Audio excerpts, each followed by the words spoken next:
Oh, Twitch immediately froze. Am I live? Oh, there we go. What's up? He's so bright. I'm so lit. Look at how lit I am. This stream is fucking lit, bro. Anyway, yo, hello. I want to finish watching football. That's incorrect. It's called soccer. You use the correct American term, and then you come back here. It's a ghost. I don't look that white. I moved the lights around a bunch. Now they're, like, out there, as opposed to, like, right here. So I think I look more lit. You know what I mean, fellas?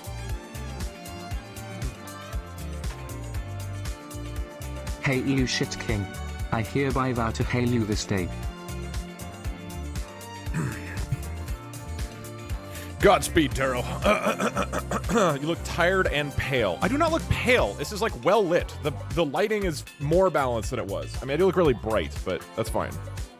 That's a good thing. Whoa, are you a ghost? Literally look just well lit. Hey Doug, I'm from the future and currently rewatching the VOD of this stream. Can you do something unpredictable to change the fabric of time itself? You look Thanks. quite pale. I'm gonna do something unpredictable by not doing something unpredictable like you asked. Hey, therefore, Doug, I was just getting into coding and I screwing over want the to ask you a timeline. look question. What does it mean when you... Hey, it's a good question. Let me really dive into that. Where is Tony? He's so pale, I can't tell if he has a shirt on. Okay, you guys are fucking with me, but the lighting does look good, right? This looks better than it was. Although there's a shadow stream here. ended gloriously. Oswald carrying and then Tony coming in for the win. Thank you. Everybody was complaining that it was rigged, but it was a great ending. I probably just won't do predictions for things like that in the future. Instead of 3 D&D players with it should be an dungeon master we can manipulate. It could take over for your job. There's 2 D&D things I want to do soon.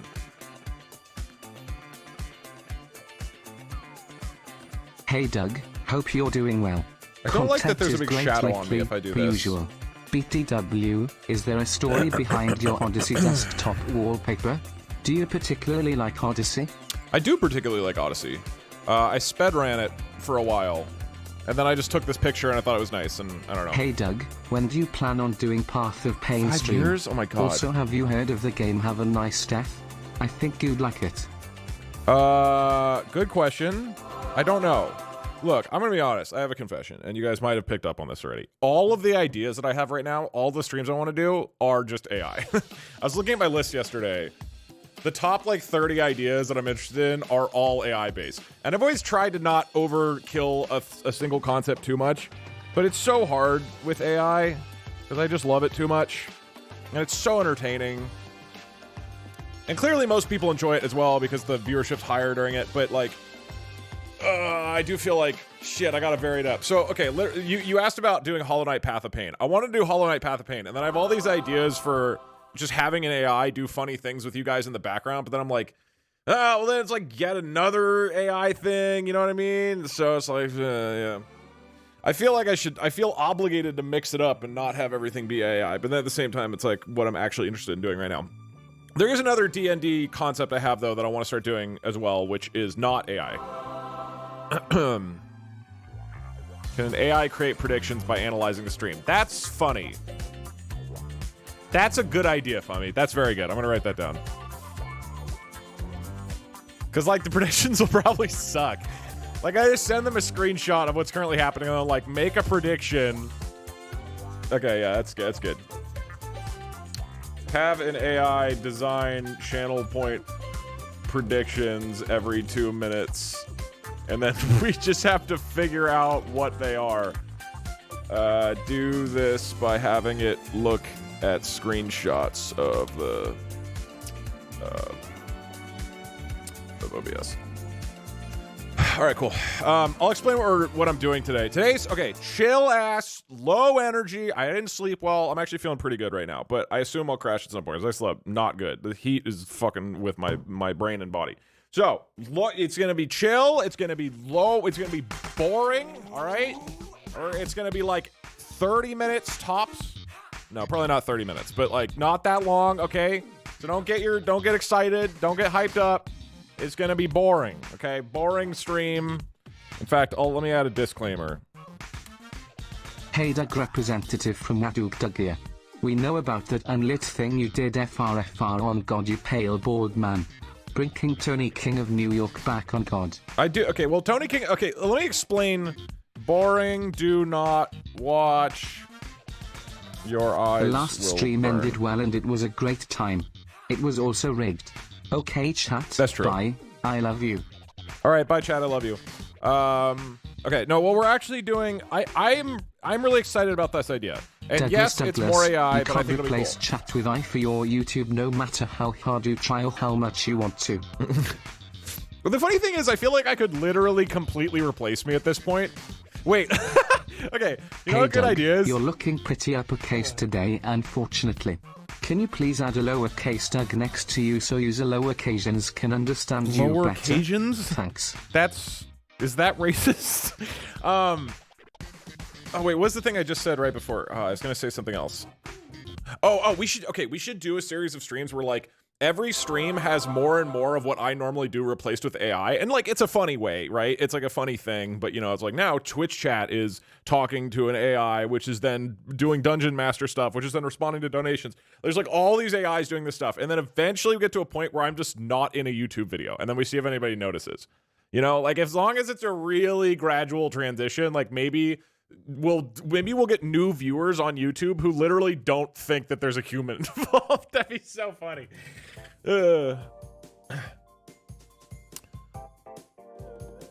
Can we hire somebody else to stream? The only 24-hour stream I was considering doing is that I set up Barack Obama's hands to play Pokemon, and then I just let the stream run until he like beats a gym. Which might take months. Like, if I ever want to go on a vacation for like 4 to 5 months, I think I would do that. I'm going to explain what we're doing shortly.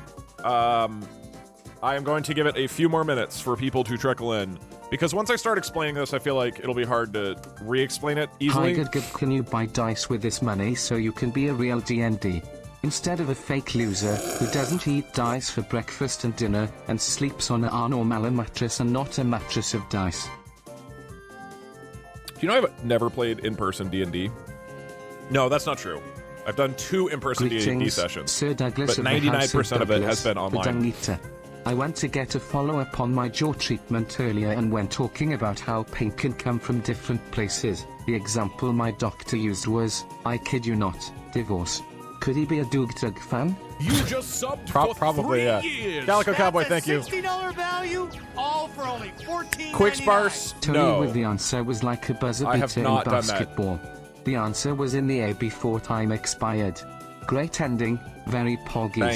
Thank you. All right, I will probably explain what we're doing now. I don't have a 5-year alert yet or a 5-year sub badge. Hollow Quick Knight sparse. Path of Pain laxative speedrun. And replacing what we say with I won. Yeah, I mean, at some point we could replace everything with AI.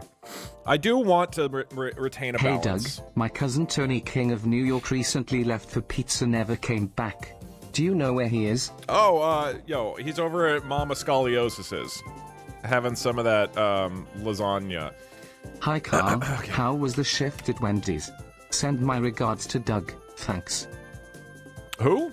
All right, let me pause alerts. Are people here?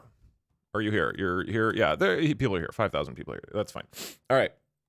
I need to explain what we're doing. This is probably going to need multiple explanations. Essentially, this is the type of thing that I would typically do off stream, where I would think about it a lot and like get the core thing working, and then maybe I do a little bit with you guys, and I've done some of that, but for the most part, I'm just gonna, instead of taking today off stream and doing this, I'm just gonna do a bunch of it on stream. So, what exactly are this?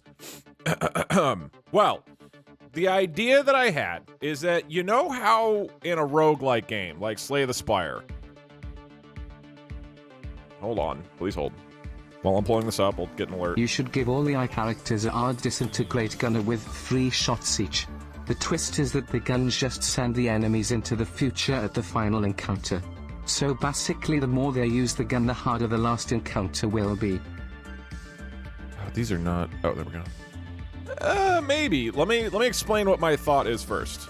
Doug, will you ever replace chat with AI, or do you love us too much? No comment.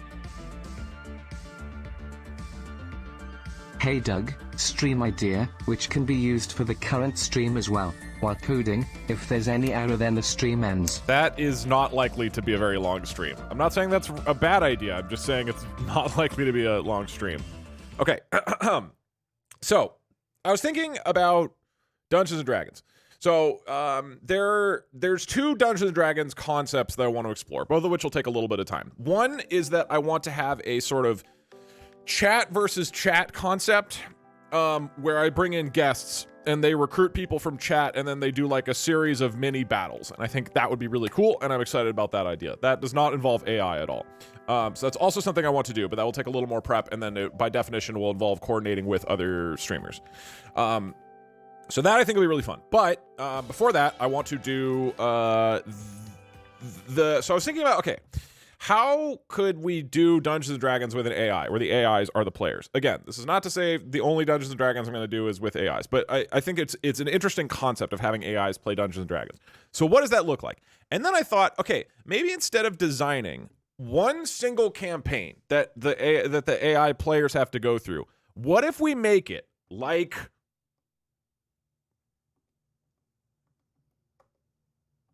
a roguelike? Okay, so the idea is that instead of like just creating a linear campaign that goes from A to B, instead, kind of like a map from Slay the Spire, which is like a roguelike, it's random. They're given like random scenarios and they can sort of choose what scenario to go in. But the core idea is that instead of making like 5 scenes that are set in stone, we make like 20 or 30 that are kind of templates. And then what we do is that instead of viewing it as a single stream, we view it as like we get to do attempts at getting through the D&D campaign. So every single stream, we would, as like collectively, you and me, chat, would design 3 AIs. We design their personality, how they fight, what they do. So we build 3 characters and then we send them out into this D&D world that we've set up and see if they can make it to the end. So the idea is instead of one single stream, we've set up a concept where we can rerun it multiple times, and depending on the personalities and what happens, we see how far they can get. I think it's a really cool idea. So that's what I'm starting to think about. We are prompt engineers. Yeah, exactly. So I think, because like, there'd be like 2 elements of randomness, right? It's like what the AIs, 3 elements. It's like what the AIs choose to do, what personalities they've been given, and what scenarios they come up against. So in theory, so I've been looking into some like map making tools like Dungeon Alchemist or Dungeon Draft. And so what I would like to do today is pitch this to you guys and then come up with a general idea of how this would work. So specifically, we need to figure out the following. Let me put on more music. Bam. Consider it pitched. No, I've pitched for sure. No, we've gotten pitched. Actually, let me make a new.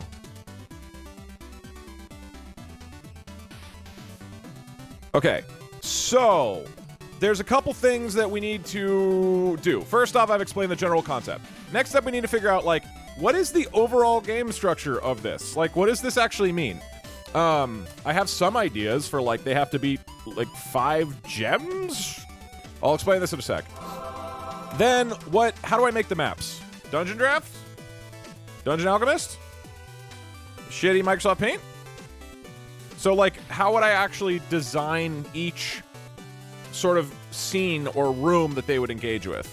And then lastly, what are the random scenarios? I have a bunch that I've either ChatGPT'd or thought of myself. And then we can actually pick what they are. And then I can start building them off screen, and then we can, get into making this thing actually happen. So what I would like to do today is like come up with the general plan, kind of specific structure of how this stream concept works, and then I will build out the assets that I need to off stream, and then in theory, maybe later this week we can send it and do a round of it.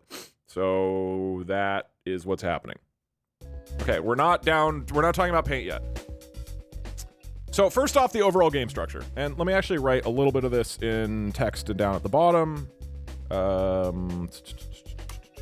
Hey Doug, your content is the best and I enjoy your chaotic energy. Thanks. Thank you. Appreciate it. Designing a... I personally believe that it's okay to eat babies. They're delicious and they can't defend themselves, so I kidnap and eat babies almost every week. Just kidding, I didn't include a message in my donation and so Doug put this message into the code to slander me. A lot of people eat babies in our community, it turns out. It's a 2-year subscription. Riff Magician, thank you. Please let one of the players request snock a broken bar. Also scanning for fingerprint. What am I writing down here? We are... Portugal scored. This may or may not be true because of TTS delay. Designing roguelike D&D campaign for AIs.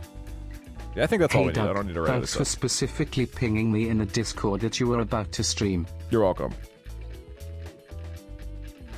Oh, did I ping the wrong person or something? Hey Doug, related to the Obama Plays Pokemon, recently the Pi Plays Pokemon has finally beat the first rival battle after 2.5 years. Oh my god. Alright, bye Doug, I love you. Not pinged only parasocially though. It is annoying that people are naming themselves Early Gang in the community, or in the Discord, and making me ping them. Every now and then just But drop also a it's funny, reference so I don't care about too much. explosively poopy diapers, and over time start talking about more until you and Diarrhea Doug are indistinguishable, and just have him take over an entire stream. Yeah, I mean, we can do that. We can definitely have people shit themselves. All right, I will give a heads up. This is the type of stream where I'm going to be talking a lot, so I'm going to have the alerts paused a lot. So if you're trying to use text-to-speech as a way to get your opinion in about whatever we're currently talking about, it's probably going to be really far behind. So I would recommend just typing in chat, because I'm more likely to see that. Let us begin. We got to figure out structure. In fact, let me actually put that in the... Currently figuring out the structure of the campaign.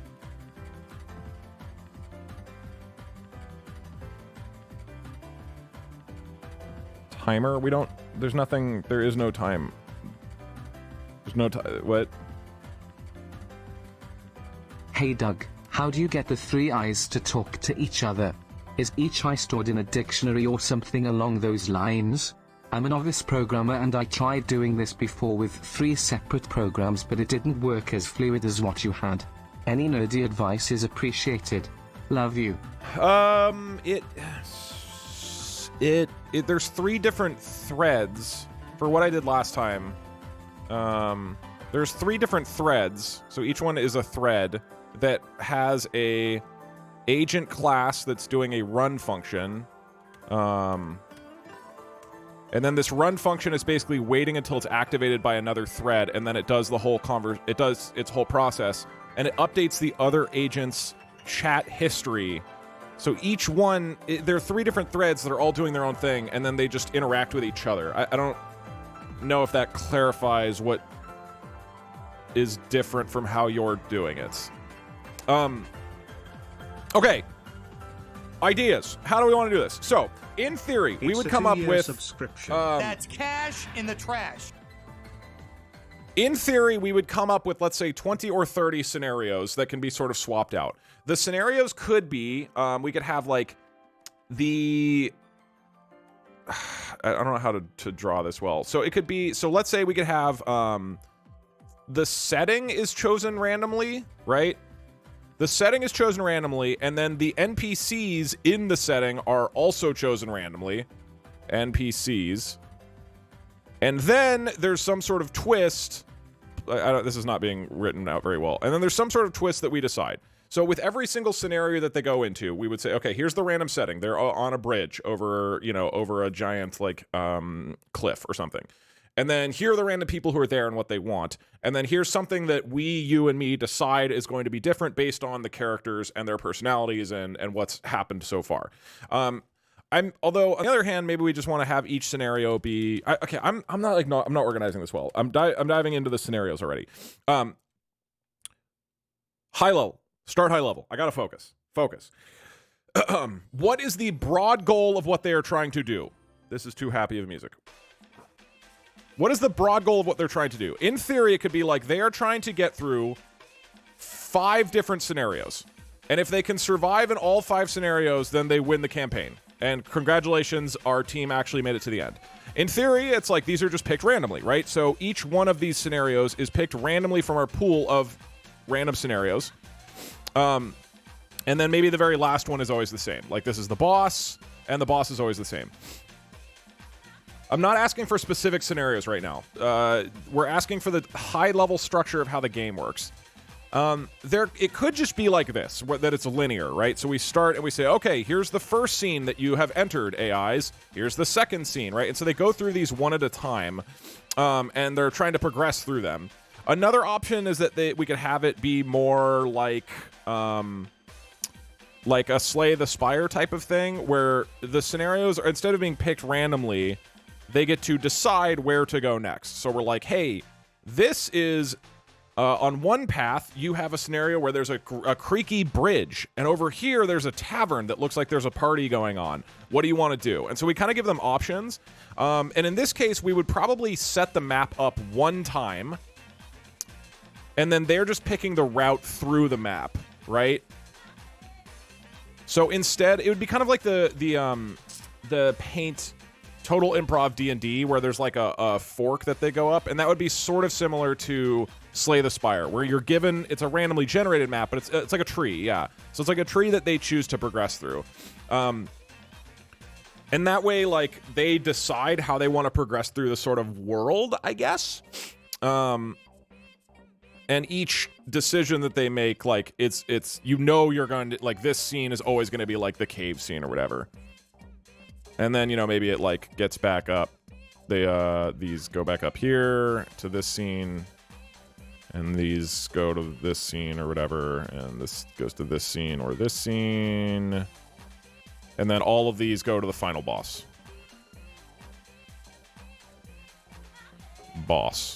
I think the final boss should always be like a consistent thing. But in theory, we always start the AIs with like scenario 1, or maybe they pick. Maybe this is like the start of the game. Like we're like, okay, you are here. Where do you want to go next? And then at this point, they're like, we want to go left or we want to go right, and they pick from there. Let me read. Again, I am not asking for ideas about what the scenarios are. We'll get to that. That's later. Right now, we're trying to figure out what the structure of this is. I like the decisions one. The only downside with this kind of structure is that some of these are going to be less likely to be picked, you know? Whereas if it's like totally random,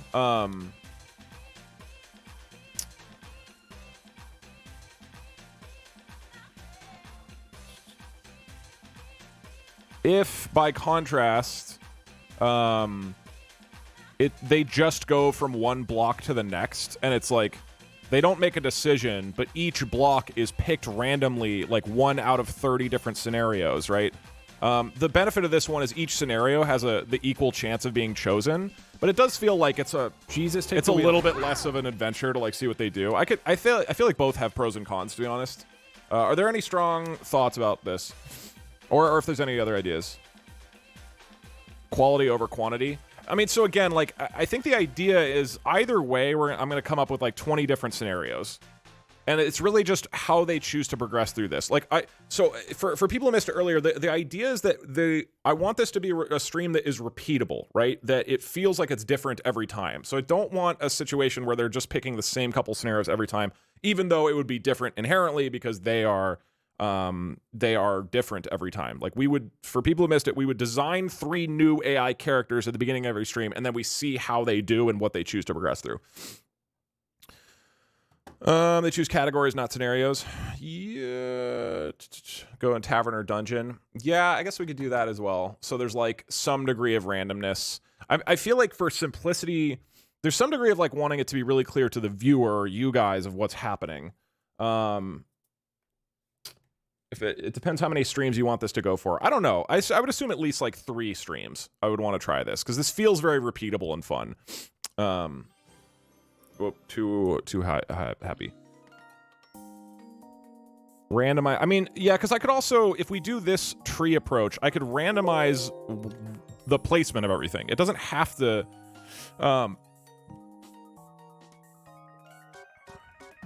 you know, we can swap all of the placement so that that way it's like it's not like if they always happen to go kind of right, left, right, left, right, left. It's always the same ones.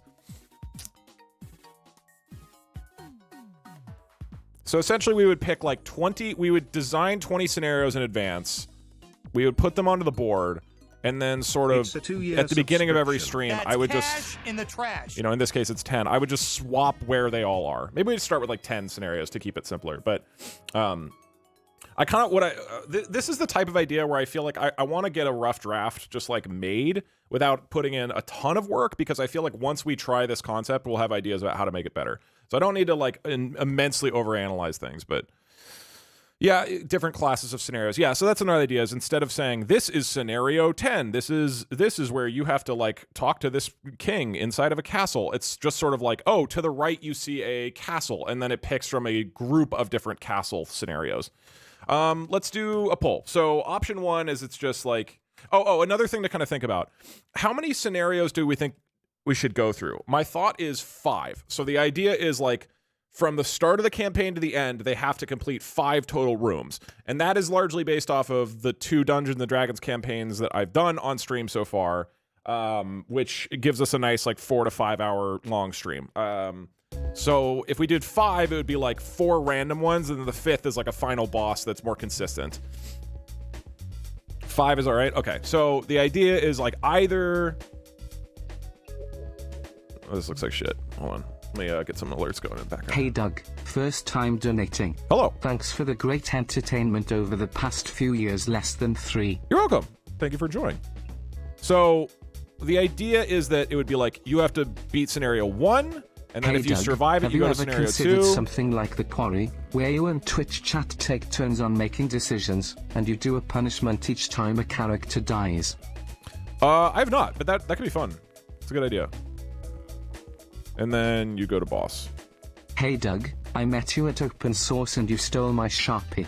I tried to ask for it back, but you sucker punched me and told me to get lost. That second part is not true. Can I have it back? No. It was my ex-wife's and meant a lot to me. No, I fought you in fair combat. It's mine now. I did accidentally steal somebody's Sharpie, though. That is true.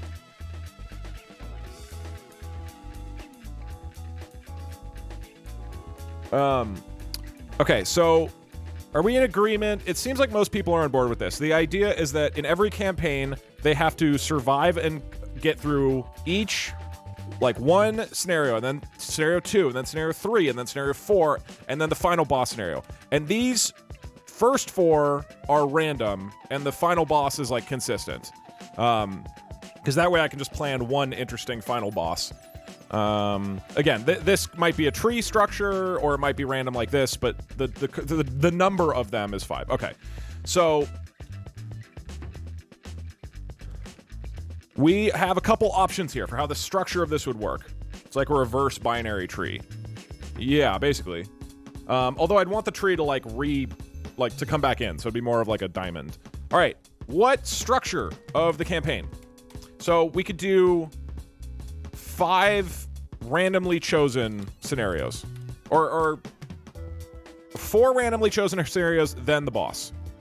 So in this case, option 1 is I basically just say, okay, AIs, you are here. This is what's happening, and we just pick one out of the 30 scenarios to go, and then they don't really pick anything. After scenario 1, they automatically get moved to scenario 2, which I've picked randomly from 30. From 30 different options. If they beat all 4, they move on to the boss, who's consistent. That's option 1. Another is they progress through a tree, then the boss. So this would be this situation where they start here and I say, hey, here's what you have to the left, here's what you have to the right. And then if they survive this one, then they get to pick the next 2, and so on. And eventually, after 4 rounds of it, they would make their way to the boss. This would be very similar to Slay the Spire for people who have that knowledge, or, you know, any of these games that have this type of, like, you know, inscription or whatever. They progress through a tree, then the boss. And then I think the other idea is, like, progress through a tree of random random themes, then the boss. So This is similar to this tree concept. The idea, though, is that instead of saying, hey, AIs, this is a scenario where you're in a tavern and you have to, like, stop a bar fight, and this is a scenario where you have to talk to merchants over a bridge. Instead, I just say, hey, to your right, there's a tavern, and to your left, there's a castle. We don't, like, tell them what is actually there, and then it's randomized within that. So it would be like, this is chosen one of the 5 random castle scenarios. This is one of the 5 random tavern scenarios. The downside about this is I don't know if I'm going to have, like, that many scenarios. Like, ideally, I want to make 20, so I don't know if this makes... I feel like we would need, like, 100 different scenarios for that to work. But, I mean, if people are really excited about that concept, we can do that. Baldur's Gate 3, but chat controls another character and chat god picks a new chatter every 5 minutes.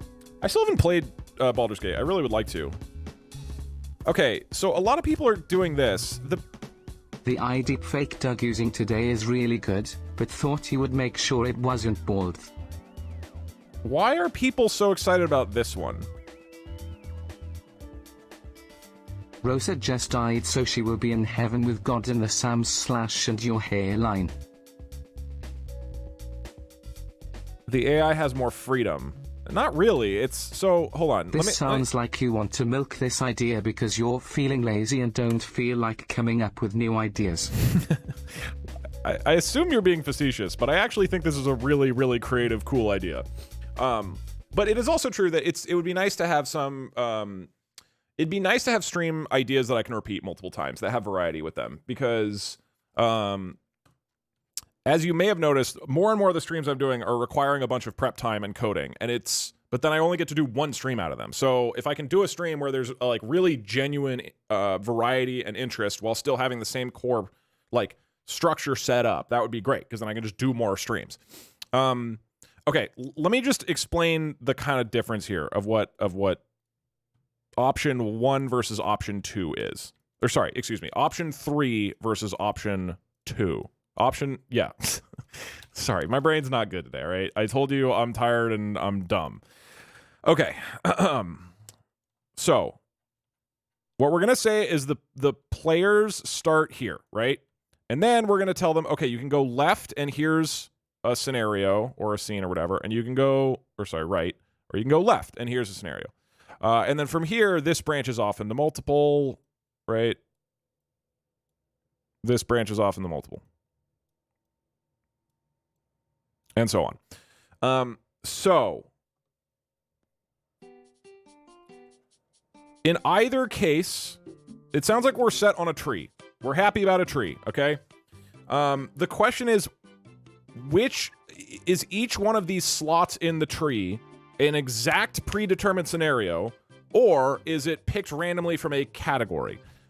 So, option 1 is that I say, hey AIs, to the left, there is a tavern.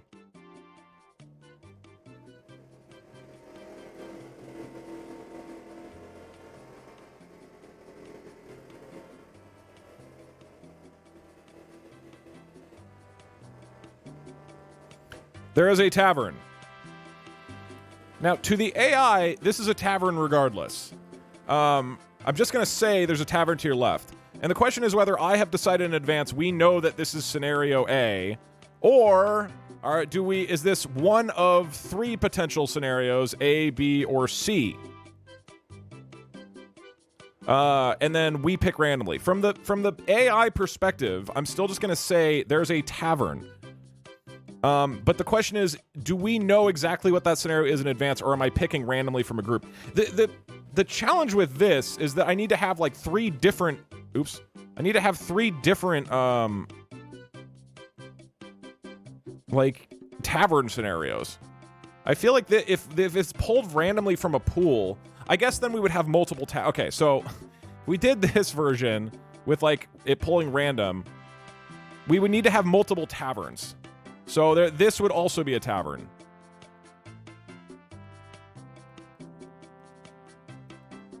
And this is like castle.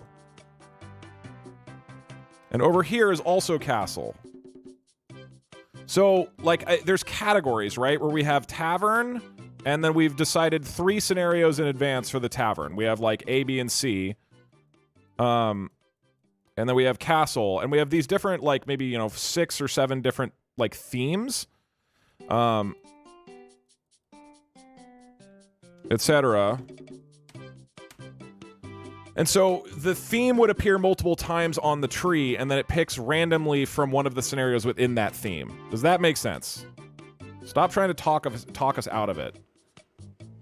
The more scenario... It's not more or less scenarios. Like, it's the same number of total scenarios.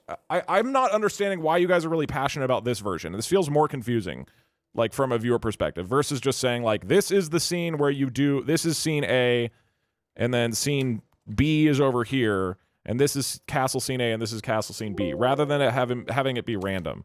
It's not more reusability, because it's the same total number of scenes regardless. It's just whether... It's the same thing. It's exactly the same as just rearranging the map. There is no difference. If I just take the whole tree and then rearrange the placement of all of them, that's the exact same thing. 3 is still better. No, it's the same. It's not any different. Doug, I think you're confused. No, I'm not. We want chaos. It's not actually different.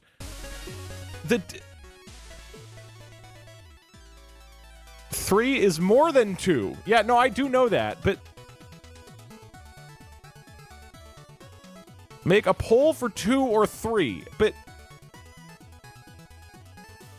So, okay, dude, I just want to make sure people understand what's going on. The difference is that if we have 10 scenarios in advance, we put the placement of the 10 randomly in advance. Alternatively, we have, like, themes placed randomly, and the themes are then picked randomly from a pool, but it's the same thing. I have to design the same number of scenarios. If you don't like 3, why did you make an option? Well, because we're talking about it. Yeah, you're right. Okay, this option is boring if the order is the same every time. But if before every stream I mix up the order, then it's the same thing. I mean, we can vote on it. What do you want? Tree with specified slots that randomly change.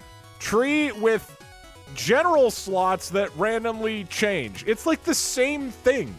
It's just the same. Like, it just... Arguably, this is more confusing of a solution, because then I need to be like, oh, now we go to the tavern pool. I'm ignoring democracy. Trey, get out of here. Oh, wait, no, you voted for what I want. Trey, what? Stay here.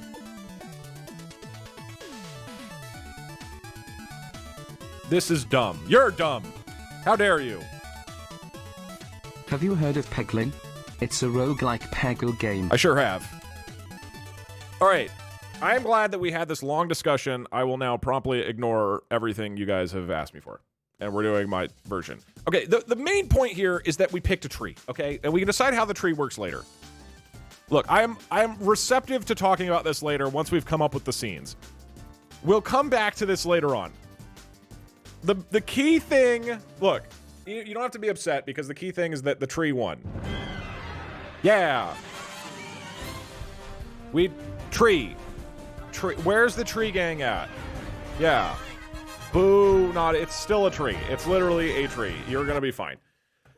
Okay, so, to recap, the structure of the campaign of what we are doing is that we are going to have, we're going to have the AIs start. Hello? Why are you doing this? Why are you making noises instead of... The AIs are going to have a starting location. They are going to get to choose to go left or right in the tree. This will be a randomly filled scenario that they get to choose from. The tree will then expand. Maybe we do like 4 like this. And let me actually just make this look decent. Tell you what, we can even change how the tree looks in between each one. So this is round 1, this is round 2. Let's say round 3 has this option, and this, but also has this option. And this goes here, and this goes to these 2. I don't know. And then we'll do round 4 is here. Hello Douglas. Long time viewer. First time caller. How do you think I should ask chat out on a date? Thanks a bunch. Kiss kiss.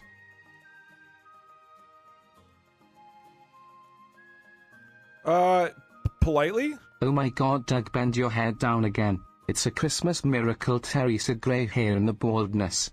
Also, we should collect 7 pages and have Slender and dragons. I was thinking gems. But hold on, I'll explain what that means. Hey, have you considered taking suggestions for new stream music? Also, here's a suggestion for some stream music. There's some old mobile game called Hyperflex with the best first level song ever, Shaft by Purely Grey. Probably not copyright. Mobile games are shockingly copyright heavy. They like to put copyright stuff in their games. I just wanted to waste bits. Have some bits I found on the floor. Love you. I don't want your garbage bits, all right? This is like when you go to an arcade and you find, like, free tokens under, like, grimy, gooey tokens Doug, underneath the arcade machines. It's like, TTS at some point you just gotta let it leave the be stream, there, right? But I realized lots of other people probably also do that. No, Enjoy thank you for your the bits. 6 cumulative dollars. I will still be leaving the stream though. Sorry. It's all good. Thanks, Skyler. All right, so this is the beginning, and then this is round 1. This is round 2. This is round 3. This is round 4. And this is final. Round 5. Okay, I need more hype music so you guys think this is an exciting stream, because it's not.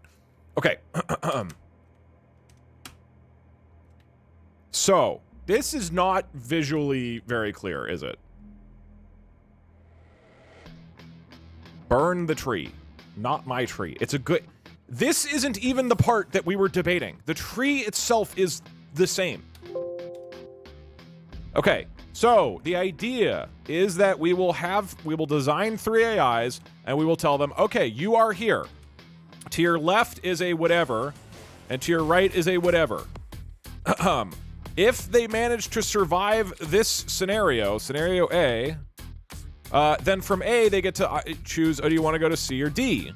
And if they survive E, they get to go E or F. Sorry, if they survive B, then they get to choose whether to go to E or F. And then the tree will sort of advance past here. F. I literally forgot the alphabet. A, B, C, D, E, F, G, H, I, J, K, L. Cool. So this would mean we have what? 1, 2, 3, 4, 5, 6, 10. Oh, I missed one. This is Z. So what? This is 10. We'd have like 13 scenarios or something like this.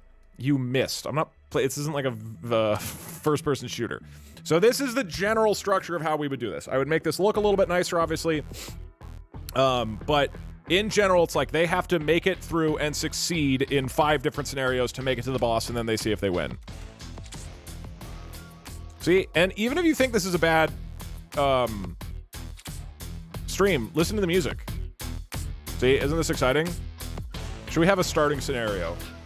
So, all right, now we need to pick what is the like theme of what they're doing, right? So in each scenario, and we're going to come up with the scenarios shortly. We're starting to come up with like what specifically they're doing in each one of these like levels, right? Maybe I should call it levels instead of scenario. So if they go to level A, we're going to give them a goal. It's like, okay, you have to cross a bridge or whatever. But what if I feel like it could be like you have to collect 4 gems in order to unlock the boss chamber or something. Because a lot of the scenarios that I'm coming up with, I think that what is probably going to be most interesting with having AIs play Dungeons and Dragons is not really combat. I think it's more going to be them choosing weird interactions with people, and then combat can happen, right? So if, for example, they go to a bridge over a river, and there's merchants that demand that they buy or sell a very valuable item before they'll be allowed to pass the bridge. The bridge is incredibly creaky and seems like it might snap at any moment. This, to me, is like a cool scenario, right? It's not really about combat, right? It's more combat can happen if they choose to like attack the merchants or whatever, but it's more about like how do they choose to deal with the different variables at play here. And so They will fight the bridge. I mean, we don't know what they're going to do. So if there's a scenario like this, I think what would be helpful is to give the AI a very clear goal. If each scenario is kind of arbitrary, it's just like, oh, you can just leave at any point. I feel like it's going to be kind of too confusing. By contrast, what they could do is say every scenario has a precious gem or something, right? A precious gem that they must acquire. Then they can move on. So each scenario would be like, okay, the merchants have a gem that they are willing to give to the AIs, right? And that way it's very clear to the AIs, like, this is what you need to do. Can the goal be to burn the tree? They can, if there's a tree, they can burn it down if they want. An anal bead. So it's less about the precious gem and more the idea that instead of having a totally different goal with each level or scenario, we give them a very specific thing, which is like, you have to do this. And then if you do this, you can move on. And I think that will be, better than having it be vague. So I'm curious, what do people think? Am I crazy here? Or am I really smart? Whether it's a gem or whatever, it doesn't matter. But, like, giving them a specific thing they have to collect, right? Because alternatively, it's like, here's a bridge. You have to get past the bridge. And we could definitely do that. It's just going to be kind of vague, right? It's like, okay, a prison they get trapped in. They have to find a way out. Like, that's a cool idea, but then it's like, at what point are they escaped from prison? It might be kind of hard for the AI to understand that. For a human, it would be easy, but for an AI, it might be like, you have to get the gem in the thing. You know, they're trapped in a tavern that's being attacked on all sides by vampires. They must survive 10 turns before daylight saves them. It might be easier to be like, if you guys survive 10 turns, then you get this gem, rather than telling them you have to survive 10. Oh, this one's pretty clear for the AIs, but... like a party where everybody is masked, they must find the leader of the party in the party in order to escape and must figure out who he is. This is kind of a half-baked idea, but like, you know, there's like this weird, interesting thing that they have to do. And then maybe in this case, we say the party leader has the gem. So I would kind of like reframe every scenario so that there's a very, very clear thing they have to do. This is normally a little, this would be kind of boring and railroady for human players, but I think for AI, it's probably good. Okay, what is the goal in each scenario? It could be custom made. For example, depends on the scenario. So with each scenario, it's like you just have to accomplish this specific goal. Acquire a specific item. If we do like a gem, if we do acquire a specific item, then like every scenario we would design around that of like you have to do a thing to get the gem and then you can move on. The gems are how they pay taxes. Right now we're talking about the high level like format of this, not the specific of what they're trying to do. So we can just say burn 5 trees. We can say that the overall scenario is that they're in a tree that's on fire or something. Why don't we get to play? I mentioned earlier at the beginning of the stream, I have a D&D idea that involves human players, and this one involves AI players. Right now, I want to try this one, but I'm working on the other one too. With option 1, their actions can be more nuanced. This is true. I'm just worried it's basically... The question is, do we want to give them a really, really specific goal in each scenario or leave it open-ended, right? If they go into a tavern, here's my concern. If we're like, you enter a tavern and there's 2 guys at the bar who are in a huge fight and they're just like totally, you know, yelling at each other and the bartender's desperately trying to stop them from fighting. What do you choose to do, right? In a normal D&D campaign, it'd be kind of obvious of like, okay, go interact with the people and like see what's up and maybe ask them what's happening. But what if one of the AIs is just like, I leave the tavern. Are they done? Okay, cool. You did it. You beat option A and now you win and you go off to option C. That's my concern is like they just won't engage with it. If there isn't a really specific thing they have to accomplish, then they might just leave. Whereas if it's like, no, you have to get the thing, then it would like they can still, we give them a lot of options for how to get the thing. It is a little bit railroady, I guess. Yeah. I'm just trying to figure out here. I mean, I can show you some of the other scenarios I've thought of. Go to a museum, there are precious artifacts that will power them up, but there's a huge security golem who will attack them if they take it. This is another scenario where it's like, okay, that's a funny situation, right? Do they choose, if do one of the AIs try to steal one of the items and then the security golem is attacking them, and then do they run or whatever? But they could just leave. You know, they could just leave. So like in a situation like this, what incentive do they have to steal anything? You know? You know what I mean? You know what I mean? Yeah? Yeah? Is there a way to make them crazy? So for people who missed the beginning, the whole concept of this stream idea is that we're gonna like make this map of random scenarios in advance. And then the part that we're doing, you and me, is at the beginning, we will design 3 personalities. So we're going to make 3 totally ridiculous characters who have different goals and decision-making and incentives and all that. And then we're going to see if those 3 people can make it upwards through the whole campaign. So we're going to design people who are presumably a little bit nuts. But because they're going to be kind of insane, that's my concern, is like if they are totally like lunatic people, then they might just not do anything and never accomplish any goal. And that's what I'm concerned about. Why don't we test this on one of your AIs? Well, because they're going to be different every time. We want this to be as flexible as possible. Which sounds like you'd want it to be as open-ended as possible, but I think you kind of need guardrails because the AI personalities are going to be so all over the place. If they don't succeed, I guess it could just be that, yeah, they don't get bonuses. So, okay. That's interesting. What if, instead of trying to, with every level that they go into, instead of, you are in scenario A, you must acquire the precious gemerald. And once you get it, you can move on to scenario D. We could just be like, there is an item that will help you in the final boss. So it's like, in scenario A, they could just leave, but there is a sword or whatever. And they can try to get the sword. And then if they get the sword, that means in the final boss, they'll actually have something to attack with. The quantum gemerald. I mean, we can give sure, the sword can have a gemerald or whatever. Because that way, it is funny if they go into scenario A and there's a tavern and there's 2 people fighting. And then they just leave. And they just move on. So it's like, okay, great, you made it to round 2, but you didn't, like, make yourself any better. The challenge with that is that then we also basically need to have, like, a whole difficulty system. That sounds really cool on paper, but then, like, how difficult is the boss? Is it, like, he has 10 hearts, and then with each thing they get, it's gonna do more damage, or, like... And then we still have to define... Yeah, and then we have to come up with, like, a shitload of different things. That means there's like tons of different stuff that we have to come up with to make this work. I'm trying to have this not be like a gargantuanly large project, so that I can just get going with it.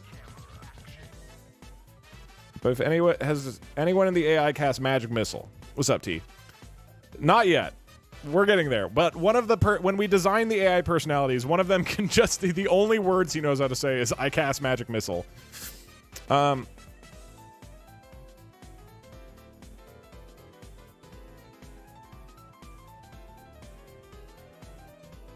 Because it could, okay, let's propose 2 general scenarios here, okay? Scenario 1. They have to collect the precious gemerald from every scenario. That is a beautiful looking gem. Beautiful. Wow, I want that gemerald. So there is like a key or a gem or something in every scenario that they have the option to get. So we give them a specific thing that each scenario has. It's kind of like, you know how in the old N64 games, like Banjo-Kazooie, you'd go talk to an NPC, and they'd be like, oh, if you help me find my son, he's out snowboarding. If you bring him back, I'll give you this Jiggy. Like, all the people in the world just, like, have these things. Or it's like Mario Odyssey or something, for if you're younger. Where, you know, random NPCs will just be like, hey, do this task for me, and then I'll give you the thing that you need to save the world. In theory, each of the NPCs here, like, have a quantum gemerald, okay? And then Gemerald, sure, they have a gemerald. And they have to get 4 of them to unlock the boss chamber. So that is option 1. You must acquire 4 items to unlock the boss. And option 2, which I think is good in that it's like very structured and clear.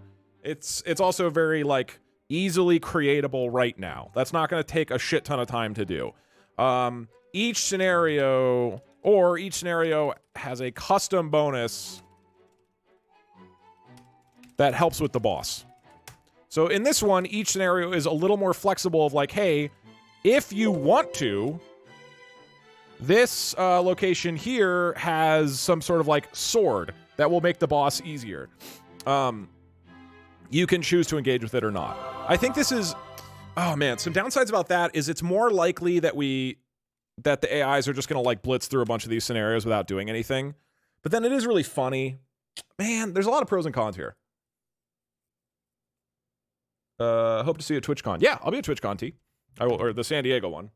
Not Rotterdam, which is over right now anyway, so that's probably obvious.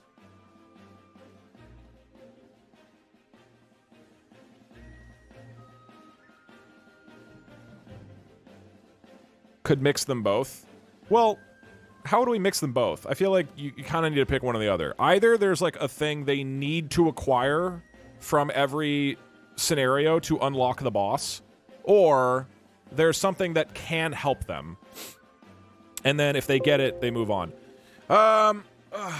So the challenge with an item that helps them in the boss is we then need to figure out like, what does that actually mean? It becomes more about the rules of D&D and balancing it rather than like balancing the game, because then it's like, okay, what does the boss have, like 10 hearts? And then if you get a weapon, it now does 2 hearts instead, or you increase the number of hearts you have or something. If we do this version where it's largely about scenario, like a bonus that helps with the boss, the overall vibe becomes it's about a boss fight and prepping for a boss fight. It's less about the kind of weird journey as they get there, which is not right or wrong. It's just different. Yeah, or the boss's weekend or whatever.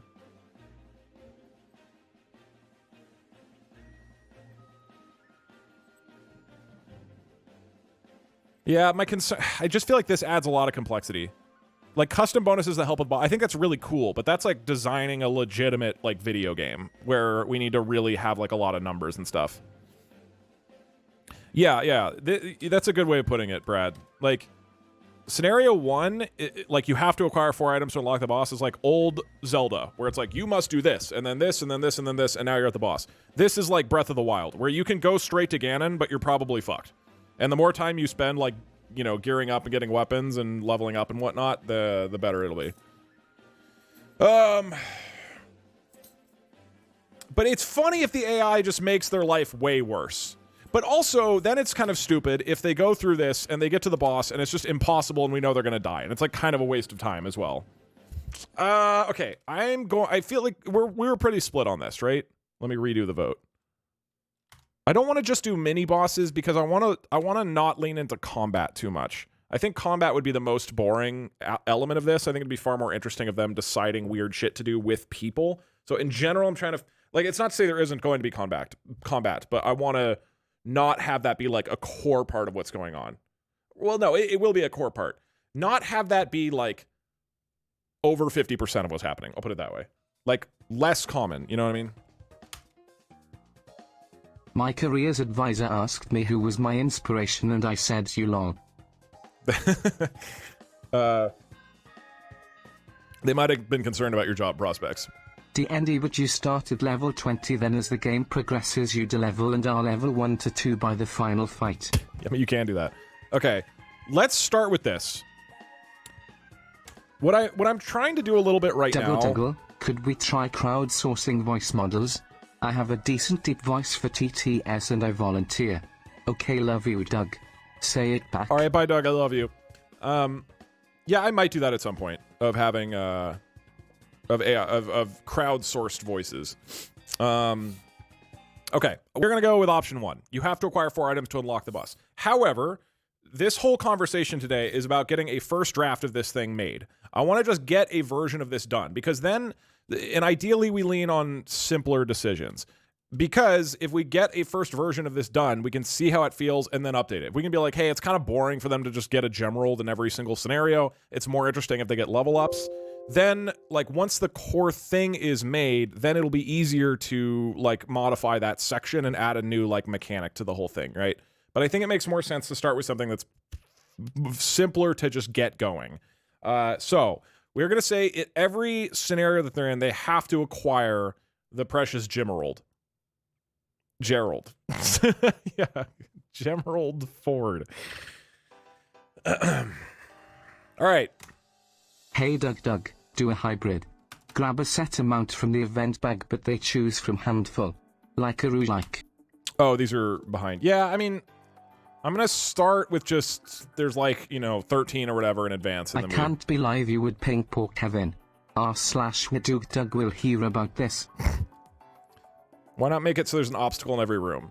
I mean, it's just like I said, this makes it a little clearer what they have to do. This is the first stream I've been able to catch as a European. I'm happy my first one is this riveting. Yeah, dude, listen to this song right here. That's how you know this is a good stream and exciting. Create or whatever. NPCs with unique quests and randomize them per room. I can make it up how they solve the problem with where they are and what they have. Well, so I'm going to play the NPCs. We're not going to, like, fully have this be AI, but, like, I would be the NPCs responding to what our 3 AIs do. My power went out today. I think it might have something to do with your code. Can you please comment out any parts about shutting down the electrical grid? Yeah. Yeah, I hooked up that module yesterday. I didn't think it would be a problem. Okay. I wouldn't mind this being a monthly event. I really enjoy the D&D content you do. I'm excited to see how this one will be played out. Yeah, I'm excited for this. I think it'll be cool. Hey Doug, why not make a 4th eye character or narrator which can also make events for you randomly? That way you can even be more lazy. Chat and you can still input your own ideas as well. That's a good point. I feel like as much as it's kind of a meme, I don't want to literally have everything be AI. I think AI is more interesting when it's mixed with humans. So I want there to still be a lot of me and you guys influencing what happens. For this particular, I mean, there's obviously a variety of ways you can do this, but for this particular concept, what I want is that the players are AIs, and we design them too. So we design the characters. This is a paladin who is deathly afraid of I don't know, hair. and then we set them out into the world and we see how they respond. But it would be up to me to have the world respond to them. And then what I want to do is with every scenario, as they enter each scenario, so let's say they go here, and this scenario D is a castle, and the castle has a king who says, you have to make me laugh. You have to tell me a joke that I think is really, really funny and make my queen laugh. Otherwise, I'm going to have my guards attack you. If you make me laugh, though, you can have my precious gem. But I think with every single scenario, we would have that set up in advance, but then you and I would decide a twist where there's some additional change to the scenario based on what has happened so far. So that way, as the thing progresses and the characters are developing their personalities, we still get to kind of morph what is happening around them a little bit. So that's the other element where I want it to be like we're influencing things as they happen, but then I would be the dungeon master deciding the specifics of how it goes, right? So I want there to be as much as possible of like the humans influencing things. A paladin with the oath of It doesn't have to be bald. a true tree of scenarios. It can just be 5 pairs of scenarios and the ash pick A or B. Then you don't have to come up with as many different scenarios. That's true.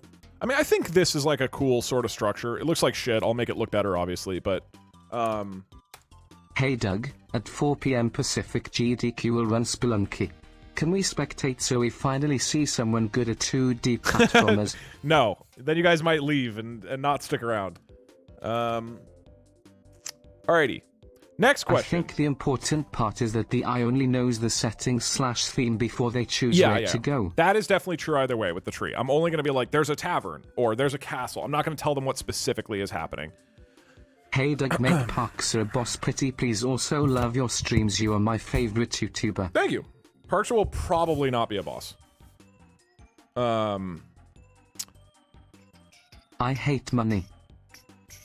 Thank you, Sven. Don't we all? Money's overrated.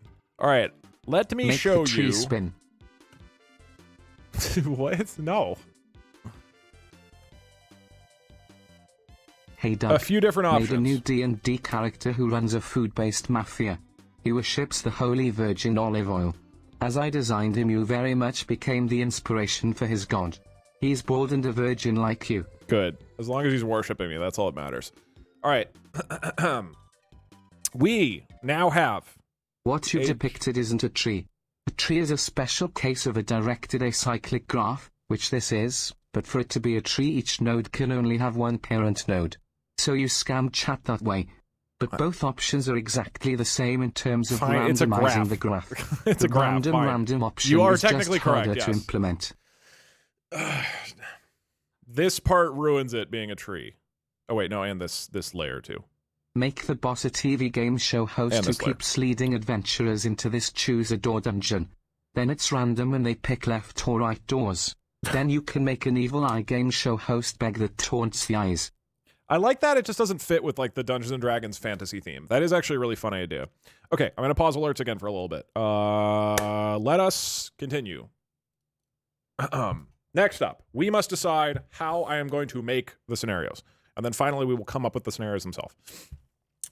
I want as much as possible for this to be something that is quick, that I can do rapidly without it being a huge time sink for every single thing. With the Dungeons & Dragons campaign that I did last year, that took a shit ton of time to make all the maps in Photoshop. Yes, I am aware that I could have AI do it. Well, no, not really. I don't want to use AI for varying reasons. And then I'm aware I could hire somebody to make the maps. However, in a perfect world, I would like to find a solution where I can rapidly do it. I think that's fun for me to be able to like quickly put stuff together. Maybe this is something I outsource in the future, but in theory, I want to be able to quickly put together maps. So there are a couple tools to be able to do that. So if we want to have, I don't know, like a tavern or whatever, this is called Dungeon Draft, and you can really quickly just like make buildings and stuff. So if I want a building here, boom, we have a building. If I want this part with concrete, boom, now we have that. Let's see. We want a door at the front, door there, boom. How do I move the camera? Hello? Why is it stuck? Why is it not letting me zoom? There we go. You can have terrain back here, like dirt and stuff. Why is the brush size so? So we have a cool like terrain thing and sand back here or whatever. Actually, let's do a different settlement. Let's do rainforest. So we do somewhere in the forest, right? And whatever. Can also have water that like goes through. Wait, what? No. Brush, boom. So you can have like water that comes through and fills the place out like this. So maybe there's a bunch of water up here. And now there's water.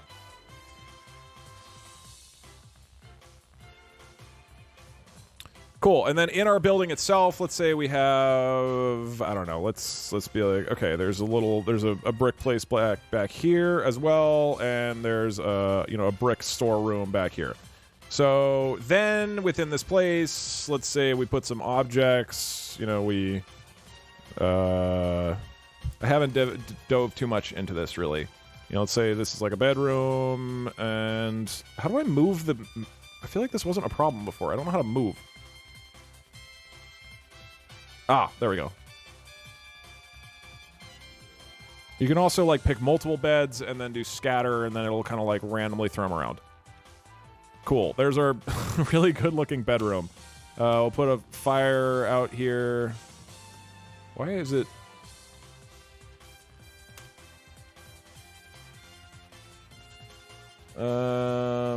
Here. While I'm making this, I'll let the... Hey Doug, if you're looking for non-copyrighted music, you should try the alphabet song. It might be helpful for you, you idiot.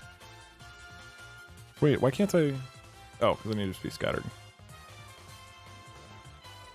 Hi Doug. I usually start watching a stream and then leave the tab open. When I come back, sometimes days later, I find myself on some random person's page or stream. For instance, I left a stream tab open last week. I came back and found myself watching a stream by Feria. That is funny. Okay, anyway, you know, we'll put, like, if there's a tavern, you know, here's Found these bits inside my sofa. They are crusty and I don't know how long they have been, but I'll give them to you. I don't... You seem to need them. Okay, and then here's a bench or whatever. Doug, can we have armadillo facts? If not gorilla facts, if not then Jacobin club facts. I am just joking, Mr. Redden in the camp game. Also, can one of the classes be a highly skilled half-elf rogue and does more than one actions per turn using the cunning action in 5e, and in 5e half-elf rogues can have 6 to 8 skills on level 1. Also, can we have a lawful stupid paladin named Douglas D? No. Redden. Doug, we should have it be a more normal D&D theme. Also, when can we play? That's a lot of questions. Dude, why is it reset every time? That's annoying. I think the mode where chat is not involved at all may be too boring for chat, so I propose that chat plays the NPCs. Twitch chat playing the NPCs makes sense from a community perspective, as well as NPCs change throughout the stream. Also, we've never had chat on this side of the eye interaction. Some great streams such as Napoleon have eye in spots of power. This also fixes your problem with roleplay, where in a previous stream you mentioned you don't like roleplay.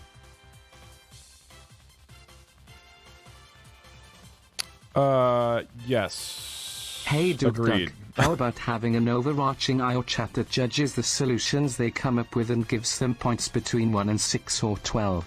This would replace rolling dice and the gems they would receive to continue.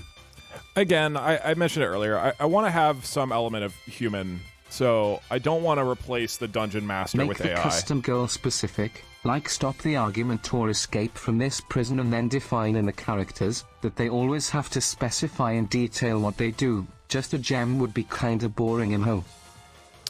Yeah, I mean, it could be a key. I don't, we can decide what exactly it is. Idea: the Asher need to get 4 keys. Where they can is, choose like, to leave a tables? scenario, but they won't get the key. The Ash know they need the keys, so eventually they will have to engage.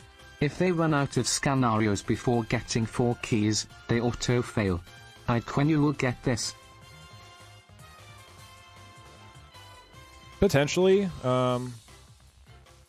We need a backstory for Jim. How did he lose all of his gym rolls?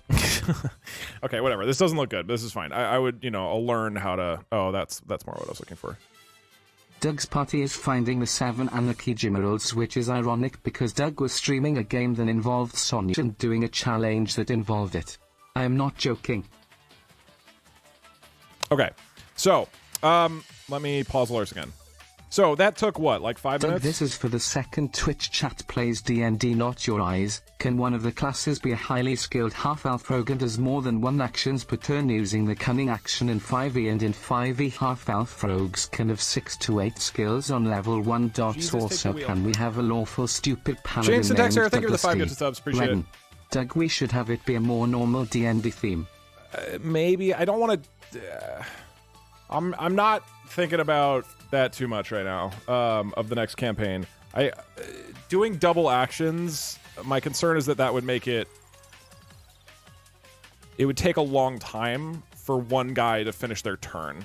I think it's really fun in a normal game, but, like, it feels like the priorities are a bit different with the AI version. Okay, let us discuss now that I am done. This is Dungeon Draft. You can see that I have made a whole thing. So, in theory, the scenarios would be fairly simple and straightforward, but I can just put together like a quick little room and some background or whatever, and then it looks like fairly nice, I feel like. It looks really good. I think what the benefit of this... How much does Dungeon Draft cost? This is $20. This is a $20 program. And then there's no subscription fee or anything. But why are you here? Get over there. So I think this is cool as hell, right? And in theory, the different scenarios, I can just make a really quick map or whatever, and then we place in the NPCs and we're good. I don't know how the NPCs would look, but the benefit of this one, I think, not only was that like pretty quick, the benefit of this is it has a kind of like Photoshop-y feel to it, right? Like this, the drawings are very simple. And so to me, if we were to like, I don't know, what's an example of something random that would show up here? I don't know, like Captain Crunch or whatever. That's not a great example. What's like a weird character that might like show up in some way? I mean, sure, Gerald Ford, like whatever. The point is, presumably there will be weird, you know. God, look at what a president. What a God, you know, watching the debate just makes you think. If only we had the president. It's really a Gerald Ford again. Sorry, I don't mean to get political, but you know how I am about Gerald Ford. Okay, so export this.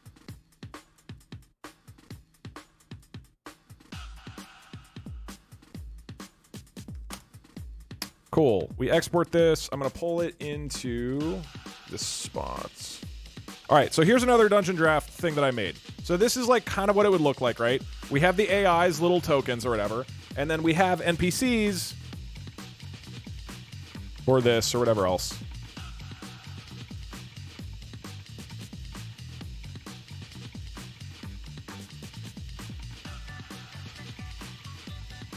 So we have the NPCs who are like moving around, and then we can be like, "Hey, where's Gerald?"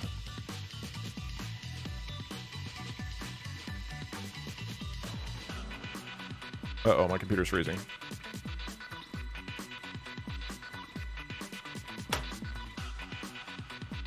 Wait, where's Gerald? Did I download Gerald?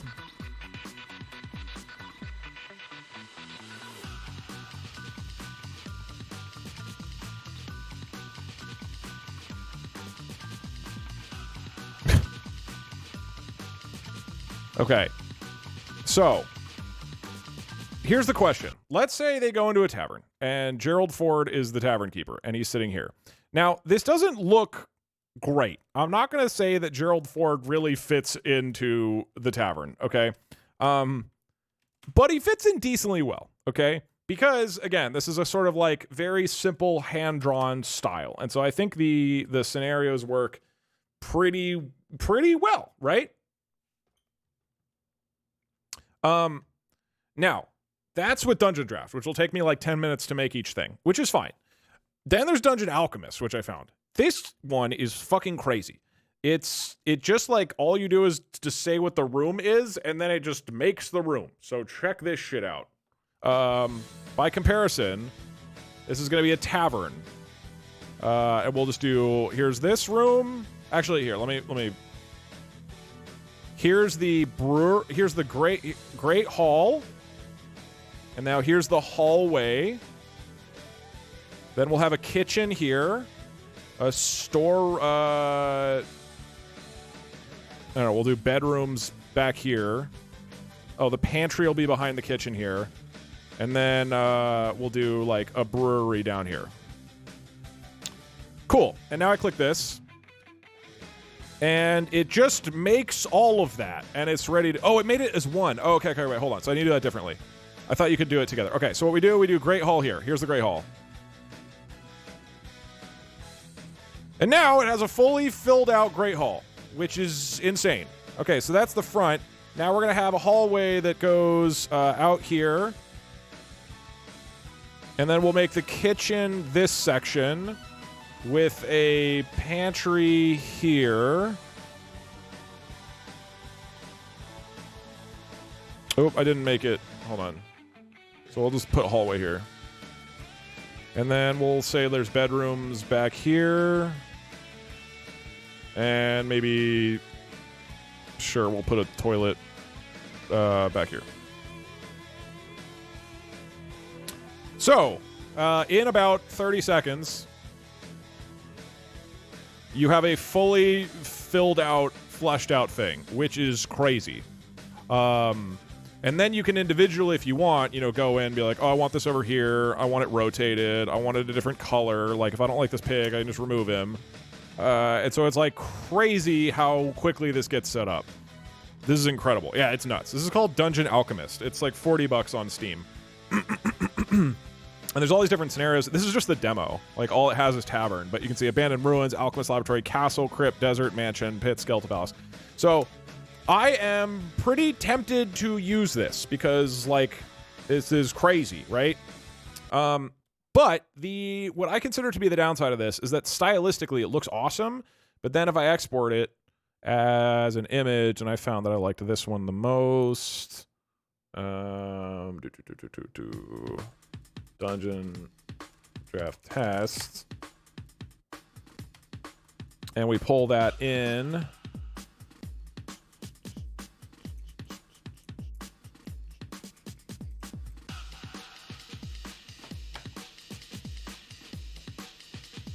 Here's this cool map we made, right? And it took like 30 seconds.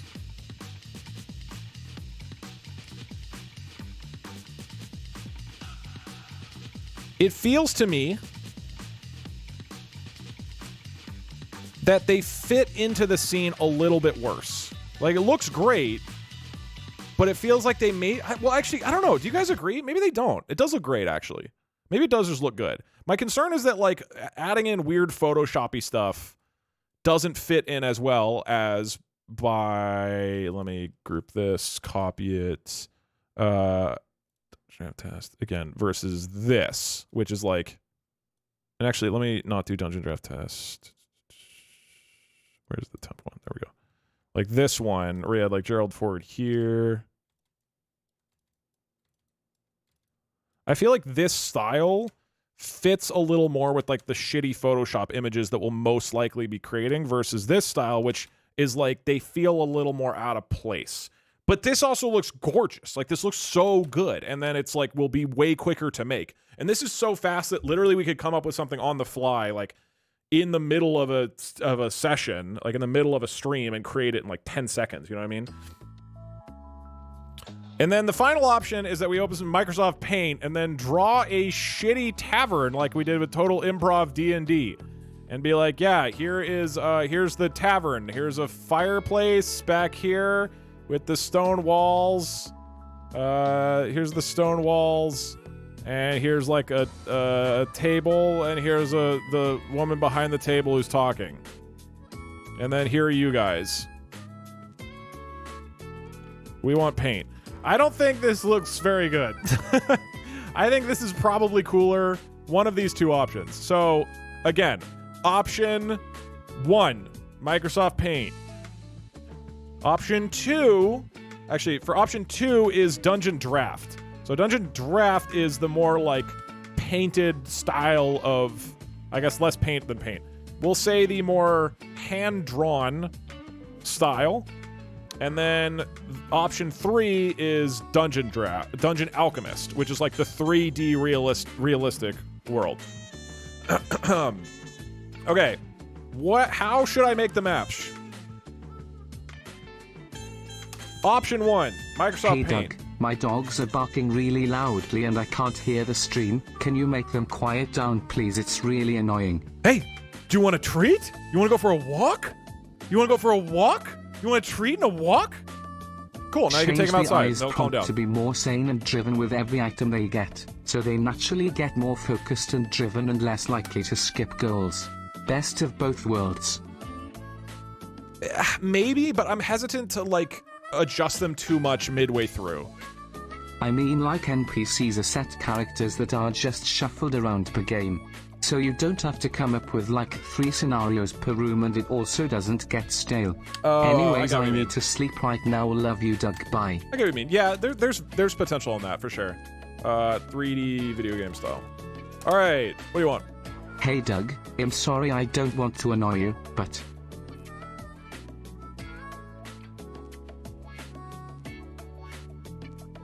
Hey, a lot of Thanks for streaming, Doug. It's a good distraction from driver's ed.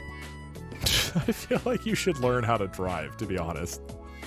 Can you add tiny shadows for the icons? Oh, that's true. Chat is the final boss, then you can have us fight for the favorite content farms.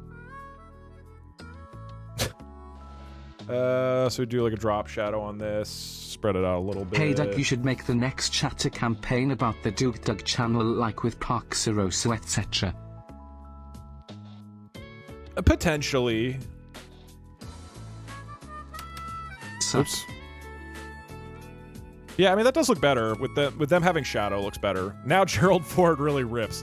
TTS idea, every message is asynchronous and plays immediately, they get automatically muffled and the loudness is depending on how many bits are given. So 300 is default. Like everyone is yelling up from the basement. Pay to win is really funny. Oh, sorry, the Twitch poll is like here. Professor Mr. Douglas, I left my programming textbook in Professor Parks's classroom. Can I go get it? Also, do you accept crumbs as bribes? Oops. Only if they're really grungy and you like found them under some arcade machine. I like the idea of having multiple end bosses of increasing difficulty. That way the iParty will get at least one easy win even if they aren't that strong, and bosses that are too strong can get a rep as notorious recurring villains. That's true. That's a good idea. I might start with one boss and then see if they beat that, and then it becomes more... Hey, Doug. Please accept these bits. There is nothing wrong with them, but I'm about to lose them in the divorce anyway. Thank you. How do I export it? This is great. Doug, I am sorry. I got poor sleep and I made typos and forgot to include words. I did not mean to spam. I only donate to you to waste money because I hate money. Don't we all? It's all good. Thank you. This is awesome. This is a great little tool. Somebody suggested this in chat. Thank you to whoever that was. I missed it. What if you had 3 of the most popular characters be the players? You know, Napoleon, Bjorn, Jokebot, whatever the victory at all costs general's name was. It would be the crossover event of the century. Oh damn, that looks great. Yeah, okay, cool. We can just use this like tokening thing, and then it looks like it kind of fits, and then I just give it some drop shadow. Doug, boom. I'd give my last message went Thora.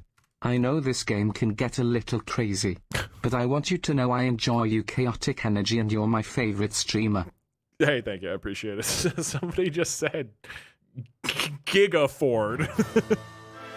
Can one of the Ash randomly have a schizophrenic episode about a man named Tyrone coming after them? Later we could decide if that would stun the eye or not. Yeah, so again, if you missed early on, like what the idea of this whole concept is that we would start the stream by making 3 AI characters. That is how we would start out. We would give them funny personalities, ideally, and personalities that would determine how they choose to interact with the world.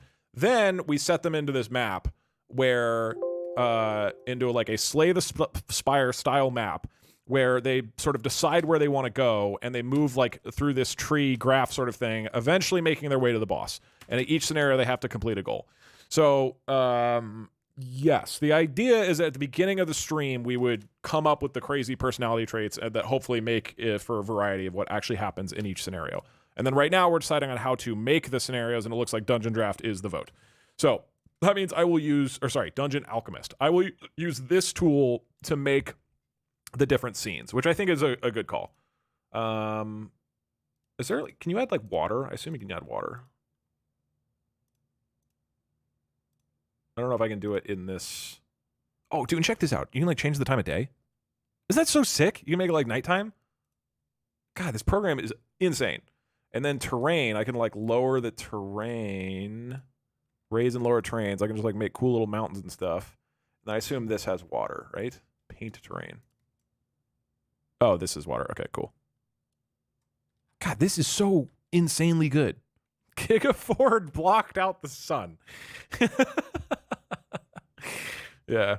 We lose the little animations because I do still want to do the campaign in Photoshop because it's easier to add stupid shit rather than doing it in a virtual tabletop program. But it does mean like all these cool little animations we lose, unfortunately. But anyways, so if I can do water and then presumably have some sort of bridge over it. Yeah, that should work. All right, sweet. We got a fucking program. Gigaford is going to rip ass. I'm excited. Hi Doug, I don't want to alarm you, but smorgogorgo. So you can save it as a video. For people somebody asked. Hey Doug, I have 2 messages I want to send, but I can't really decide which one's better. Can you choose for me, A or B? Definitely B. I'm more of a B man. So I can create this video, which has the animation in it, which looks great, right? But the question is like I can't really pull that in Photoshop. Yeah. So that is more of the problem. Dude, you know what's cool? I just had this weekend. I'm really good at catastrophizing and being anxious about things. But this weekend on Saturday, I was like, you know what? I'm just excited to do shit right now. I'm just like excited to eat food and hang out with people and like do my job. I'm just feeling good about it, which is great. It's not a common feeling for me, unfortunately. Normally my brain's it's too whiny, you know. And so like right now I'm just like, oh, this is fucking cool. I can't wait to like do this campaign.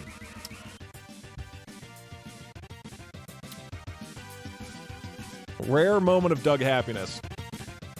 Yeah, my brain likes to be complainy, but Foundry virtual tabletop. So, okay, actually, maybe, all right, let's stop focusing on happiness. This isn't the point. We have to, like, make progress. We got to make goals, all right? Can't let my brain get too comfortable. We can't be satisfied. Right now, this looks great, but it could look slightly better. So let's focus on that instead of being satisfied. Technically, I can export from this thing as a Foundry export, a Roll20 export, above VTT export, universal VTT export, or a video. Or we can order for print or delivery. Oh my god. Wait, that's so cool. Wow, that is actually really cool. All right, so if I make... Here's the issue. So what this means for people who aren't aware, I'm not actually sure what Foundry is, but like Roll20, for example, is a way that you can play Dungeons & Dragons on the internet. It's a web program. It's really great. That's what I use when I play Dungeons & Dragons. And you make these little maps, and it has all the rules and everything built in. The reason I haven't wanted to do the Dungeons & Dragons streams in that versus just doing it in Photoshop is because presumably we want a bunch of shit to go haywire and get really chaotic. And I find that it's very easy for me with Photoshop to just like pull images in really quickly, add effects to them, do whatever else. I think for the type of Dungeons & Dragons we are anticipating, Photoshop works really well and is pretty flexible. With something like Roll20, like adding in images and moving them around easily and having layers, I feel like is more complex because it's not really what it's for. It's meant for Dungeons & Dragons. I use Foundry. It's the Linux of VTTs. Do not recommend for stream. Yeah, I mean, so that's what people are saying is like, I think those virtual tabletop programs would look really good, but my concern is like it makes it less flexible for like whatever stupid shit arises, right? And what I want to do with every scenario, again, is be like, okay, chat, here's the scenario they're going into. What is the weird way that we're going to like change the rules of this and add some sort of weird chaotic thing, right? Like halfway through the scenario, a dragon bursts into the room, something like that, right? And so in that case, it's very easy to like pull up a Google image and search dragon D&D and then just like paste this in and have it fly around and do dumb stuff, right? So for the sake of flexibility, I think Photoshop is better. But Photoshop does not have technically it can play videos, but it doesn't really like loop the video in the background. It makes it really hard to have layers over the top. So I was experimenting with this yesterday. There's not a good way to have like a video playing in the background. I could potentially save it as a GIF, but again, Photoshop doesn't really have a way for a GIF to just be looping in the background. So with all that being said, am I missing anything? I just noticed the barrels blocking the door into the hallway. Well, whatever. I will sort that out later. They can walk over the barrels.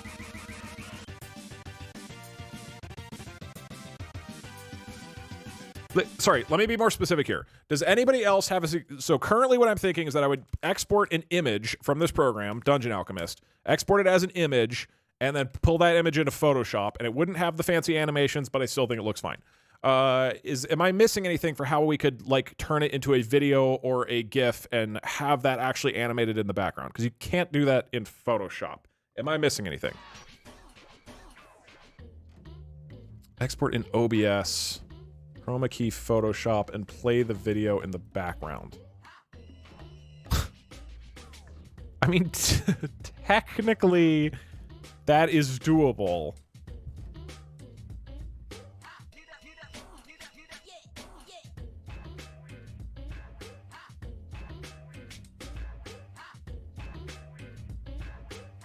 Okay, hold on.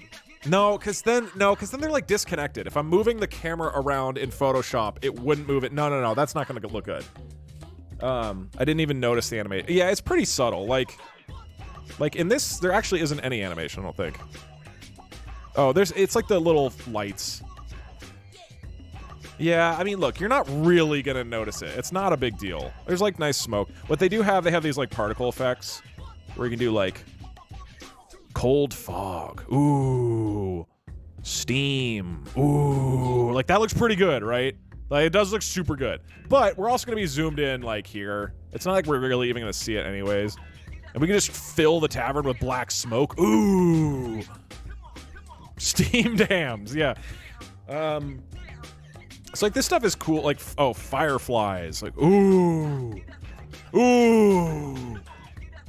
The bedrooms are full of fireflies and will-o-wisps and electric arcs. Ooh. I would not pay a single dollar to sleep in this bedroom. You'd wake up with bug bites. Okay. And then the water like kind of moves a little bit. It's probably fine. We don't need that little animation. It's fine. It's worth it. Well, so the problem is that, again, there's not an easy... It means I have to ditch Photoshop. And then I think the flexibility of Photoshop is more fun. Here's what we're going to do. I'm going to keep it simple. We're just going to export as an image, pull that into Photoshop. You can, in your mind, add cool effects on the outside. And somebody said MS Paint. Yeah, this is a good reason to go back to MS Paint. We're going to do Photoshop with images. We're going to keep it simple. And then if this turns out to be like a stream, concept and structure that I can repeat like 20 times and it stays interesting, maybe it's worth the investment to figure out how to do this. But for now, I think this makes the most sense. Okay, cool. Hey Doug, we a have good solution for having the 3D map could be making the player icons in Hero Forge.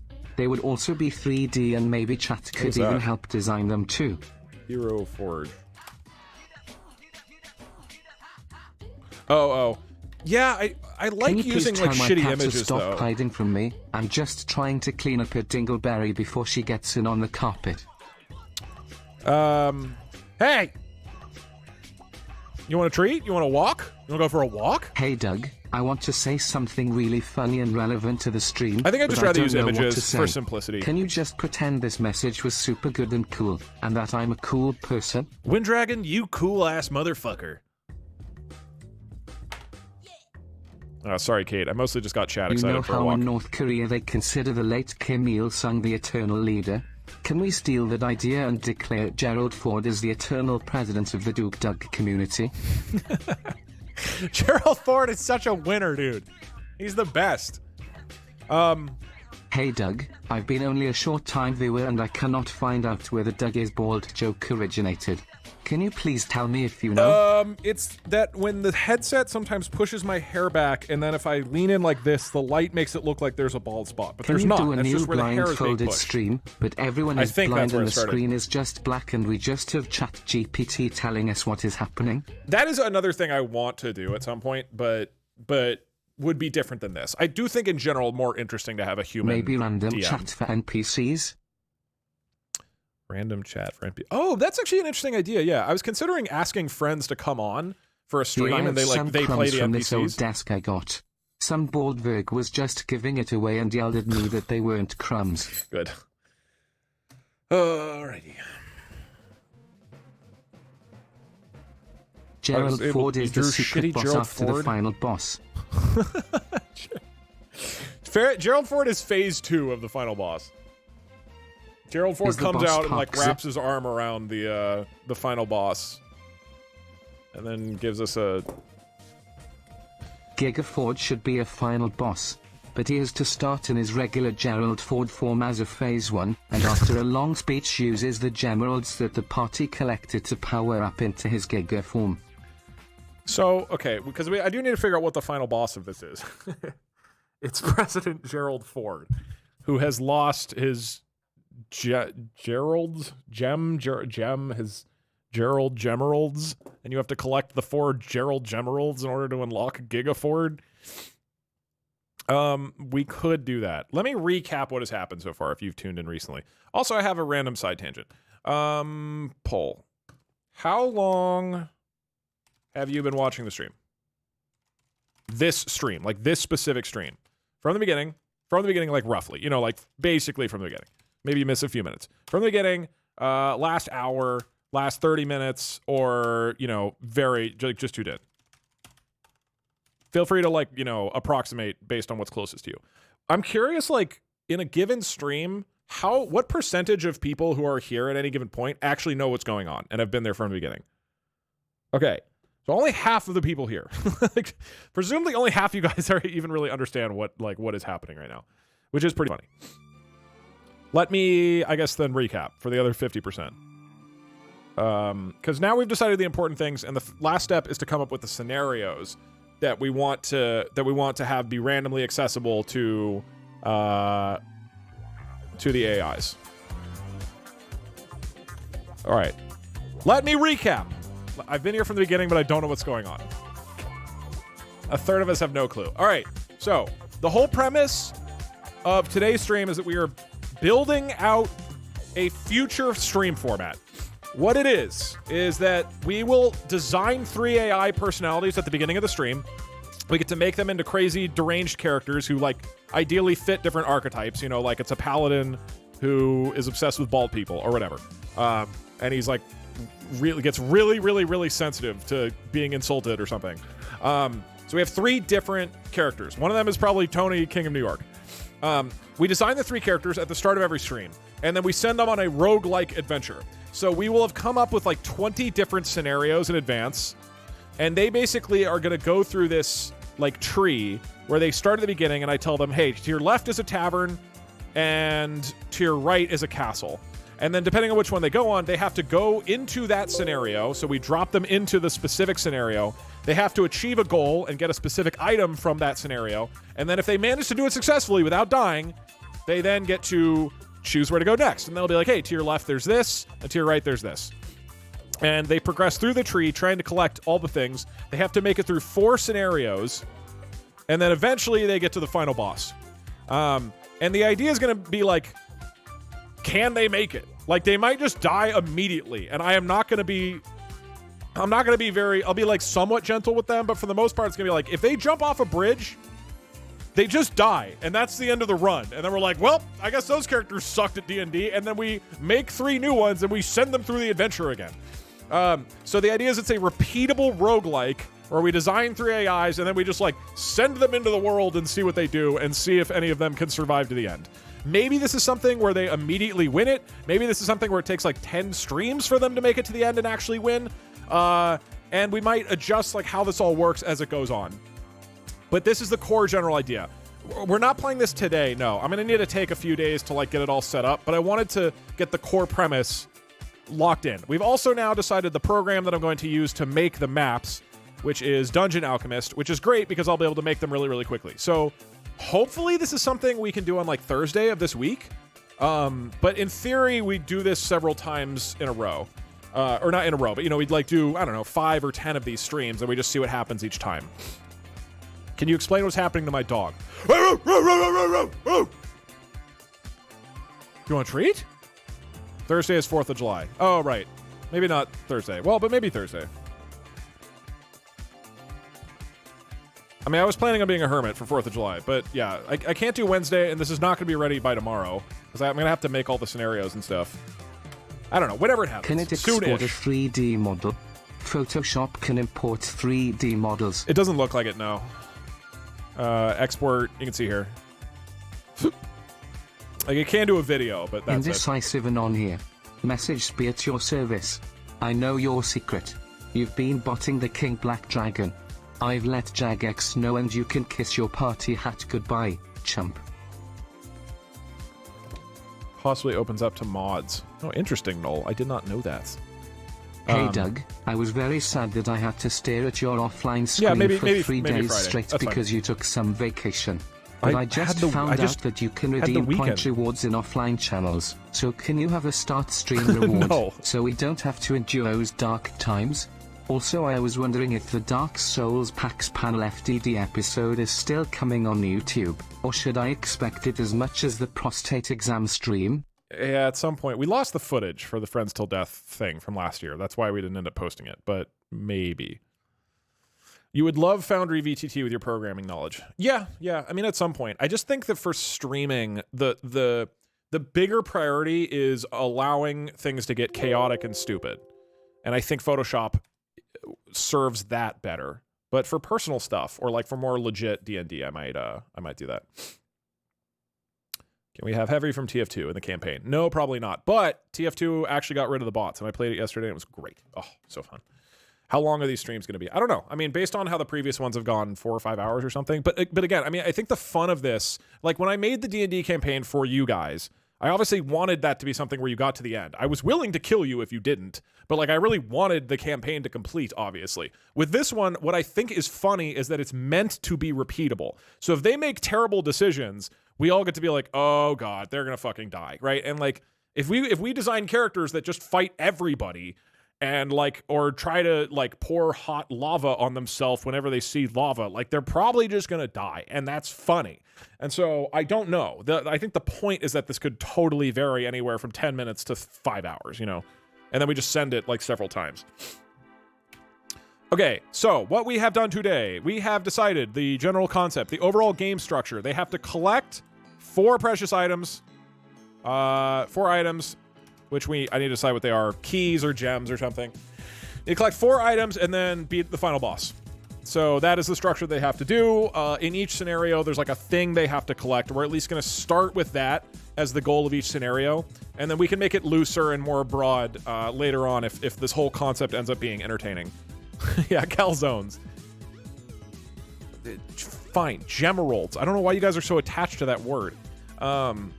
We decided the map maker. We're going to use Dungeon Alchemist. Great. That's fantastic. Makes it very, very simple. Last up for today is decide the random scenario. And maybe I'll make some of the scenarios or whatever. So now we need to decide what the scenarios are. So how many should we create? This feels like it would give us a good chunk of variety. And this is 13, I believe. 1, 2, 3, 4, 5, 6. Yeah, this is 13. Yeah, Gemerald is from Futurama, I believe. I assume they made it. They were the ones who made that up. But I also assume most people here didn't grow up watching Futurama because I'm old.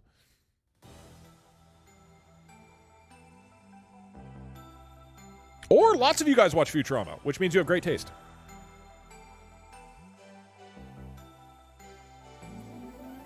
Okay, sorry, I'm getting distracted.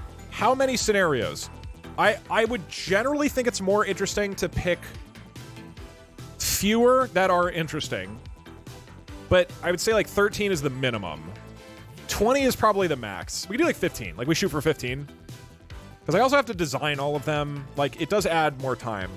So, and also I should be clear. The idea is not that every single time we play this, it's 5 completely new scenarios. I want each scenario to be different based on the AIs that go in, right? So ideally, I would rather have fewer scenarios that feel like they can play out super differently depending on who the players are, rather than 20 scenarios that are very linear. You know what I mean? Like I'm far more interested in seeing like we put them in a scenario and we have no idea what's going to happen, right? Let's shoot for 15. I think that's a reasonable goal, and I could get that wrapped up by hopefully later this week or early next week. Chroma key Photoshop and play the video in the background. Yeah, we could do 3 options for round 1. So if we do 15, that gives us a little more option. Chroma key, the problem with that is that the sizing of the 2 would be different. What? I know it's a dumb option, but Discord activities go on a Discord call /voice chat room as a sketchpad mode that allows you upload images, GIFs, and draw and write texts. It has multiple pages too, so you can jump from scene to scene. Interesting. I didn't know that. Can one of the AIs be replaced with a chatter? It is a good idea to have an AI, or have one of you guys play an NPC. The eyes, or will you be using the image recognition module for them? Or are these scenes just set dressing for ambience? Yeah, that's another thing. Yes, good. So good point. As we start thinking about scenarios, so something to think, a couple factors to consider. 1, we want the scenarios to be highly variable because because that way it'll be different every time, right? So that's the one obvious factor. For me, I think that we should lean more into interacting with NPCs and with people rather than just combat. I think combat should always be an option. Like if they fuck it up, they're going to have to fight, but not that it's like a guaranteed thing, because I think the AIs are probably going to be less interesting in combat. Like I think it'd be more interesting that's like, you guys are on a precarious bridge, what do you do? Rather than the goblins run forward with swords and spears. How do you attack them? Because then it would probably just be like, I run forward with my sword. So I think it'd be fine. But in general, I want to give them an option to avoid combat. I think that is more interesting. But obviously, if they fuck up the scenario, people will attack them. In terms of what the AIs can see, primarily, I would be describing to them what is going on. So that is another scenario. That's another element of what's happening here, is that it's mostly verbal. So like, I'm not going to try to make super complex buildings and scenes that they have to navigate, because that would be hard for the AIs to do. We still do it to some degree. Like we don't want it to just be an empty box or whatever, but they are not going to be able to be super clear about what's happening. And it's going to be theater of the mind type of scenario. That being said, I can code the AI so that when I ask it what it wants to do, I also send it a screenshot of the map. So I can send it a screenshot of, actually it would just be of my stream, but I can send them a screenshot and then say, here's what it looks like, here's what's going on, and then I describe it. My concern is that it would not really understand how to process all this. Like, maybe it could? Actually, let's find out. Okay. I know how to test this right now. We're going to export this as a PNG. Hey dogman dog, you should make a Planet Coaster video where you actually build more than 2 roller coasters. Maybe have Bjorn or King Tony the New Yorker tell you what to make. That is a plan that I want to do soon. There is Planet Coaster coming up soonish. Hey, I just was more excited about this. I just wanted to say that you're awesome. Your videos genuinely helped me during a really bad time in my life. Keep it up. Oh, also, thank you. You're great at 2D platformers. Thank you. I appreciate the paid support. I appreciate it, though. Thank you. Should Gerald Ford be in Witcher gear and named Geralt Ford? You know, for atmosphere. Gerald Ford. It's so dumb. Okay, hold on. This will be easier. Doug, use this to buy Touch of Grey for that one hair you have. Also, have you heard of Dungeon for Dive? It's a 3D interactive D&D. It wouldn't work for this, but still check it out. I have not.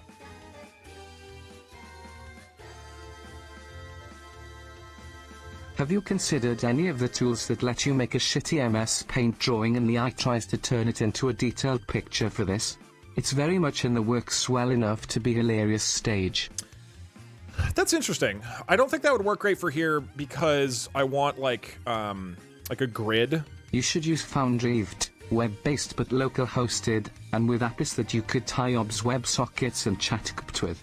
Yeah, I'll probably look into that in the future. I don't think it works great for this, but for other stuff, I think that could work really well. Decided that driver's ad was too boring, so now I'm also playing BTD6 while doing it. Thanks for the background sound. Why is this? Code is unreachable. Oh. Free AI with Doug as the Dungeon Master. Versus Twitch chat with an AI Dungeon Master.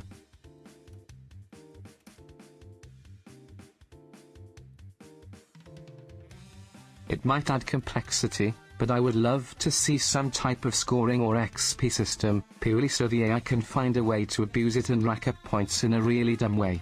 Yeah, I think there's various like kind of game rules that we can add as things.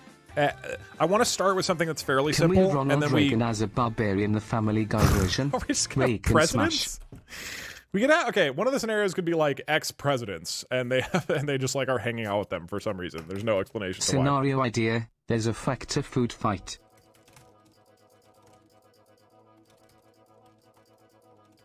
That's a good one. Yeah. Hold on. Hey Doug, We'll start brainstorming scenarios soon. soonish. Pain here again. I was wondering if you have ever played Dead Cells. If so, how many boss stem cells did you get? And would you ever play it on stream? I did. I beat Dead Cells when it first came out. I don't remember. I beat the final boss one time and then I called it. What I was considering doing is like a week or two of streaming. I don't know exactly what it'd be, but something like 10 roguelikes in 10 days. And I have to beat 10 different roguelikes in 10 days of streaming. And like half of them I would already know and half of them would be brand new. I thought that would be like a pretty fun like stream challenge. The really the only thing holding me back from doing that is just time. That's like 2 weeks of, or 10 days of streaming that I'm not doing something that could be on YouTube really. Or at least it's, you know, hard to put on YouTube or not my normal YouTube style. So I really love that idea a lot. But I'll probably do a few other things first. So anyway, in that case, I would play Dead Cells. That would be one of them. Hey, Doug.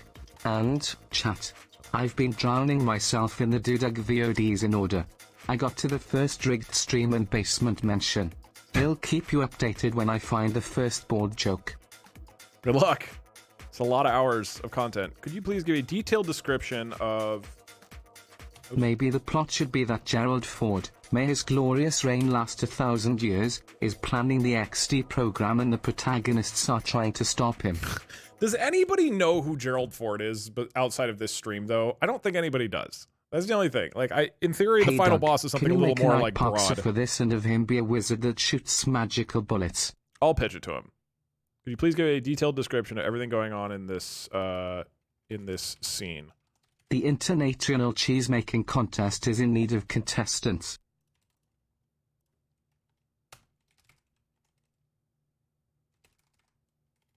You should call your brother Davy, the maker of the Stanley Parable, just in case you didn't know, and ask him what the campaign should have in it. Also check and make sure his health is in good condition. Just make sure he's okay. Why, you ask? No reason to do with me. Okay.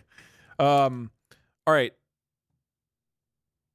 I am asking OpenAI, which is the program I will be using for the AIs, to analyze this screenshot, which is right here. So this is the, so in theory, if I'm like, hey, AIs, you enter a tavern and you can now see what's in front of you. There's various rooms. What happens? I want to understand how well the AI can analyze an image like this. So let's see. What did it say?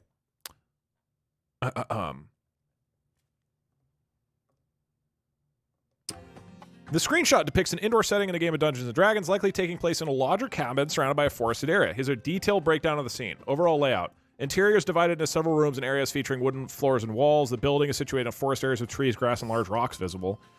Main hall. Okay.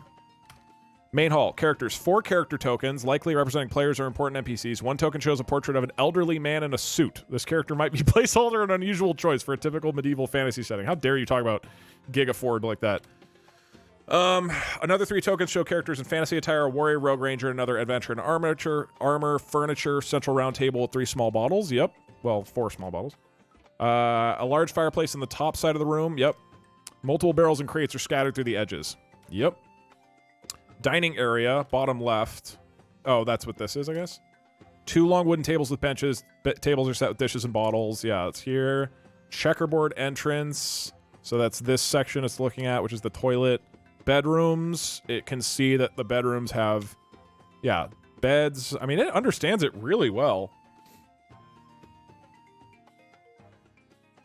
Damn, that's really good. Okay, so in theory, I could pass pass an image of what's happening to the AI every time. And so I'm describing what's happening, but they also have visual reference. And that in theory allows them to make like slightly more informed decisions, which could be cool. Yeah, the problem is like the character positions. I would have to be like, you are the character who looks like this, which is doable. Yeah. Okay, that should work. Then they would also know what's in the other rooms. Yeah, I probably wouldn't have like a fog of war type vibe for most of them. I'd probably just have it be like they can see what's going on, just for the sake of simplicity. They get sent to hell and have to defeat the boss of hell, Ronald Reagan, to escape.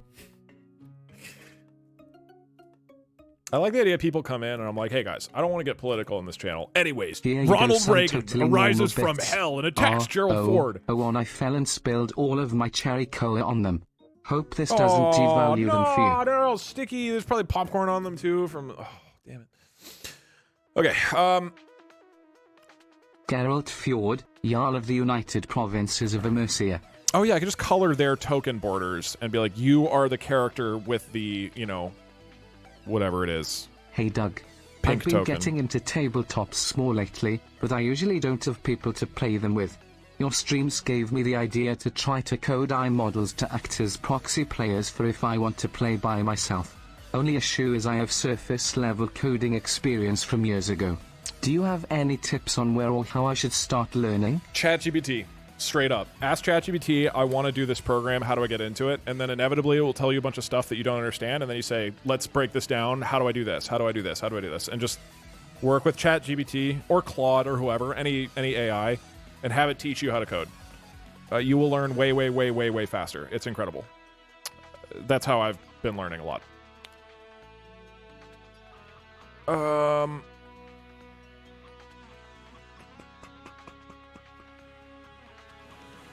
Paid promo. Dude, I would take a sponsorship for OpenAI in a heartbeat. Oh my god.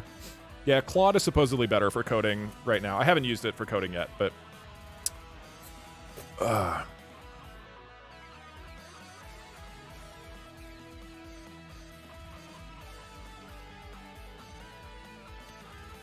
Hey Doug, I'm not sure why TTS is being super nice today. I'm glad you're happy but you suck. There we Your go, code yeah. is bad. Your skills are lacking. Bye buddy.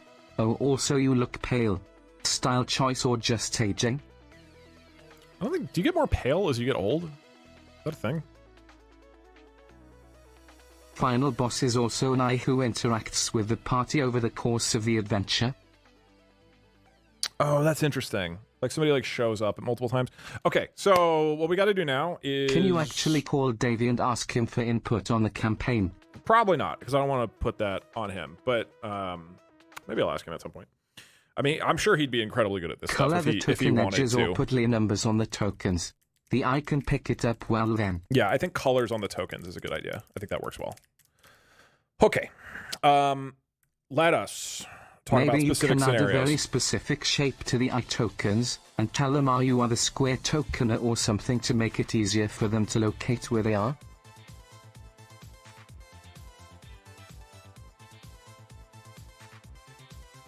Hey Doug, for having the GIF play in the background, could opening the GIF in photos while moving stuff around in OBS Studio? Or does a program like GIMP have a plugin to play/edit GIFs?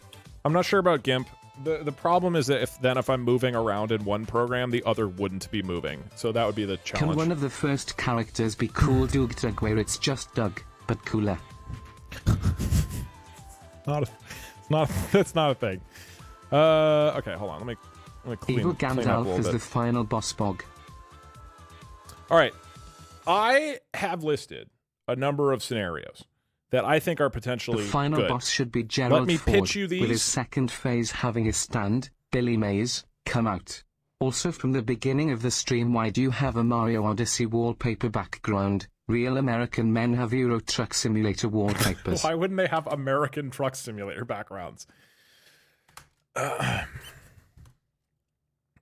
Hey Doug, I just ran a Dungeon Master boot camp. Half the course was mechanics and the other half managing people and improvising. Yeah. Can't wait to see how you corral masses. Yeah, it's probably going to be a disaster. Probably all of this will be a disaster, by the way, but I think it'll be a funny disaster. It's also in part why I'm trying to generally lean towards simpler solutions that we can get going quickly. You know, fail fast, as they say in the tech world. All right, I have a bunch of different ideas. These are mixed from me and ChatGPT concepts, where I would ask ChatGPT for ideas and then be like, those aren't very good. Change them in this way. Those aren't very good. Change them this way. I like a lot of these. How should we vote on these? It could be that we just do a yay or a nay, whether it goes in. We need 15 in total. I think I probably have 20 here, and then we can come up with some new ones. Do we include this scenario? Yes or no? Okay, so I like this one. There's a bridge over a river with merchants that demand that they buy or sell a very valuable item before they'll be allowed to pass. The bridge is incredibly creaky and seems like it might snap at any moment. How do we feel about this scenario? So, again, I would throw this together really quick in Dungeon Alchemist. Because what I'm looking for, again, I want scenarios where there's like a lot of different things they could do. They could jump off the bridge. They could throw the merchants off the bridge. I'm basically going to like roll something every turn to see if the bridge starts breaking. If they, if they like, maybe they do just convince the merchants to like let them through. Maybe they sell something really valuable. Maybe they buy something valuable. I think there's a bunch of funny options here. What I love is scenarios where there's impending disaster. I'm all about impending disaster, dude. Okay, cool. We got this one. Hooray. Next scenario. It's a prison they get trapped in, but they have to find a way out. So this is a little like open-ended. This doesn't really mean anything yet. We'd have to kind of figure out like what does that mean? Like what are the rules of this? I think I had other ones like there's a guard. Hold on. Let's come back to this. Let's come back to this one. It's too vague. And I think I made a more specified version of it later. Okay. Tapped in a tavern. They are trapped in a tavern that's being attacked on all sides by vampires. They must survive 10 turns before daylight saves them. Maybe it's like at a campsite. So that way it's outside. So this would obviously be very combat focused. Well, if it's a tavern, daylight wouldn't save them, because when daylight happens, the vampires could just sit. Vampires have a lot of HP. I should be clear. The D&D rules are going to be hyper simplified, like it was with the D&D campaign that I did last year. So in our world, the vampires can have 1 HP. That's fine. Like for the most part, enemies would have like a few HP, 1 or 2 or 3 or whatever. Vampires can't come inside unless invited. Yeah. So for people who don't know, the things about vampires, 1, they can't come into a place unless they're invited, or 2, they can't be outside in daylight. That kills them.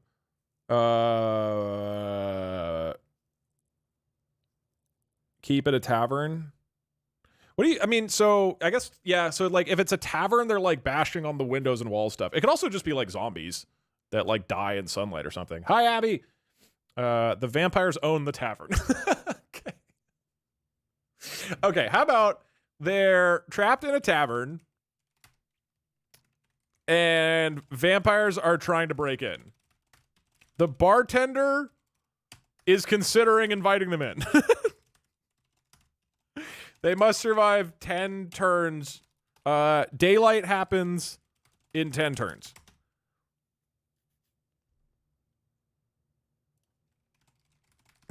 Because they own the bar.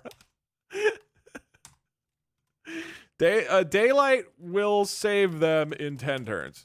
But if daylight happens, we'll say daylight happens, it would still force them to leave. Yeah, 10 turns is a lot. We could do like 5 turns or something. Because we have to remember, this is going to be really... You remember how slow Dungeons & Dragons moved in the actual stream? It's going to be even slower than that, because the AIs are just going to be a disaster.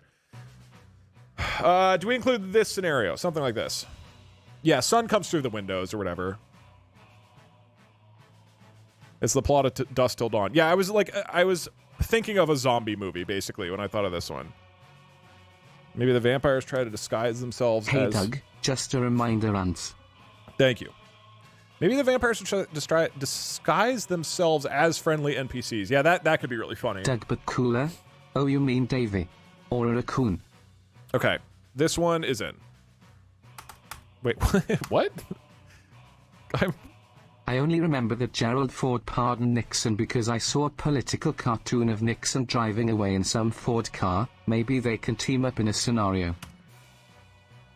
Maybe. Maybe. That is possible, yeah. It's a family-owned Cool vampire. Doug is totally a thing. He's just Doug, but with awesome hair, a suit, gun glasses, and he talks in a cool way, kinda like a mix of Doug and a California surfer guy. I am a California surfer guy. I guess I don't surf. But you don't need to surf. I skateboard. That's the same thing. Hey Doug, don't forget to find a way to canonize the time loop of the roguelike. This is very important. You need to do this. They're going to get me if you don't. Okay, Doug, I please will help. maybe come up with lore about that. I mean skateboard. I don't like really skateboard. I have an electric skateboard that I ride around. Tragedy today as former President Gerald Ford was eaten by wolves. Just the lazy senselessly. version. He was delicious. Okay. A party where everyone is masked. They must find the, let's say, owner Thank of you the for existing, like a Doug. house party. I may just be a stranger A to you, castle but party. I can't even express how thankful I am for your being able to enjoy your streams. Oh, you're welcome. Thank you very much. Make it a masquerade. That's what it is. Yeah. A castle masquerade party. They must find the queen in the party and convince her to give them the key. Something like that? I don't know. This could be really confusing. I don't know how we would actually do this with the AI. I think conceptually this is cool, and I'm trying to imagine what the AIs would actually do, and I feel like it's very confusing. Hey Doug, what if you added a punishment for the Ash if they collect an emerald like that isn't a gemerald? Yes. So sorry. if they all collect 4 emeralds or any at all, they explode and die. One of the scenarios could involve them having to avoid the emerald offer from a merchant or something. Maybe. Yeah, is there a way to like make this a little Maybe the cleaner vampires try to and like disguise simplify it themselves a as bit? friendly NPCs to trick the AI characters into letting them in. Could lead to some great conversations. Yeah, I think we can add twists like that during the stream, right? The vampires are perpetually online basement-dwelling nerds and orniths. One person in the party. The problem with giving them multiple ways to get through the scenario is when they have to get a gem or specific item, you limit a lot of those ways they can get through something.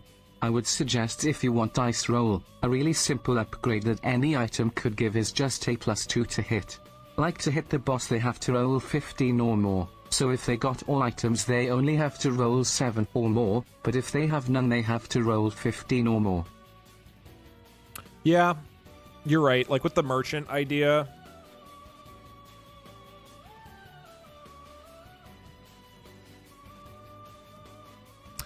Maybe we drop the whole gemerald idea and we just say you just have to get through the scenario. Maybe we just drop it entirely and we just say they're trying to work their way across the land to because like with this, the bridge, it's like if they have to get, okay, so there's a bridge with merchants that are demanding they buy or sell a valuable item before they'll be allowed to pass. The bridge is incredibly creaky and seems like it might snap at any moment. What if one of the guys picks up the merchants and throws them off the bridge? That's really funny. We want to encourage something like that, right? Like insanity like that, or the bridge breaks, right? But then they just don't get the gem, you know? It's like that's the only option. And so I think you're right. It kind of limits it. And we could just say they have to cross the bridge or cross the river or whatever. Maybe it's like an optional thing. Like in every scenario, we say if they do a certain thing, then we'll give them a gemerald, and that helps against the boss or whatever at the end. So there's like optional things, but for the most part, the goal is like they just have to survive the scenario. I think that probably makes sense. I know I've been going back and forth on this.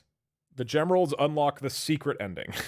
Yeah, because that way if they only beat Gerald Ford without finding the secret gemeralds, then you're like, then we can all do that thing that you do in like when you're watching an Elden Ring streamer where it's like, wow, you beat the game with rivers of blood? That doesn't even count, dude. So we could just like tell the AIs that we're not impressed at all.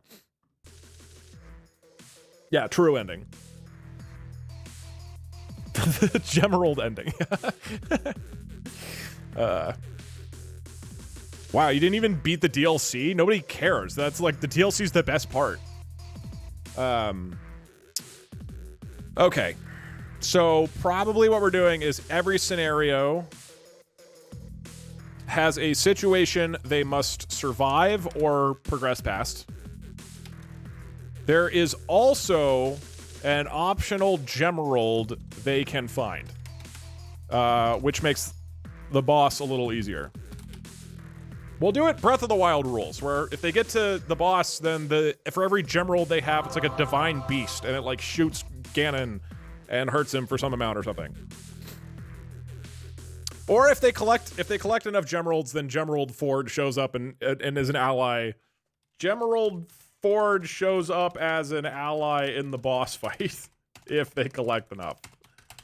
That's kind of a sick. That's kind of a dope thing, actually. Yeah, it's like a summon. We're really going for like Dark Souls rules here. Okay, I think that was a good point, and I think you're right.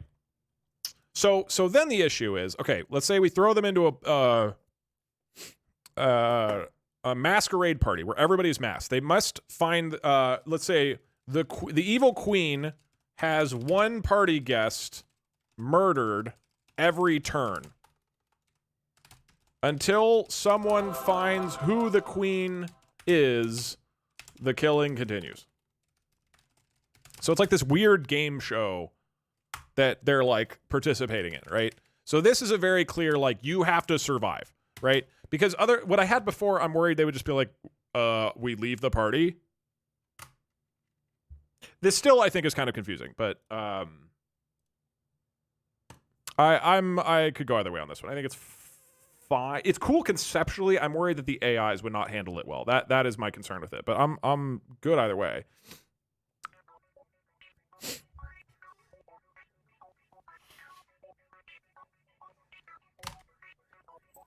The tavern has no booze, and the vampires also have the booze delivery.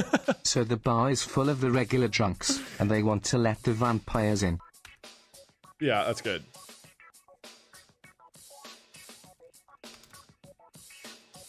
Cool Doug is Doug, but bald, in boxers, in a blast freezer. Oh wait, that's Cold Doug.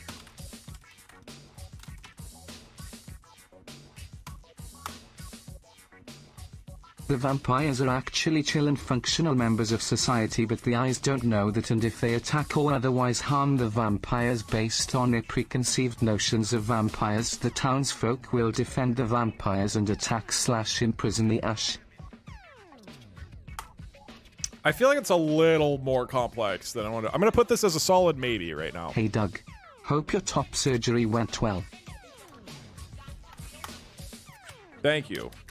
I assume you're talking about the haircut that I'm getting on Wednesday. As a random scene, set it in the future with sci-fi elements out of a pool of magical fantasy scenarios. Like, it's just randomly sci-fi for one scene. That would be funny. By the way, this is your final opportunity. Actually, I literally, because I don't know if I'm saying, if I'm going to stream tomorrow. I might spend tomorrow trying to, like, prep this stuff. Bad news, everybody. This is probably the last stream where there will be any blonde in my hair. There's still a small amount here. And, like, there's, like, 3 streaks of it. And that'll be cut.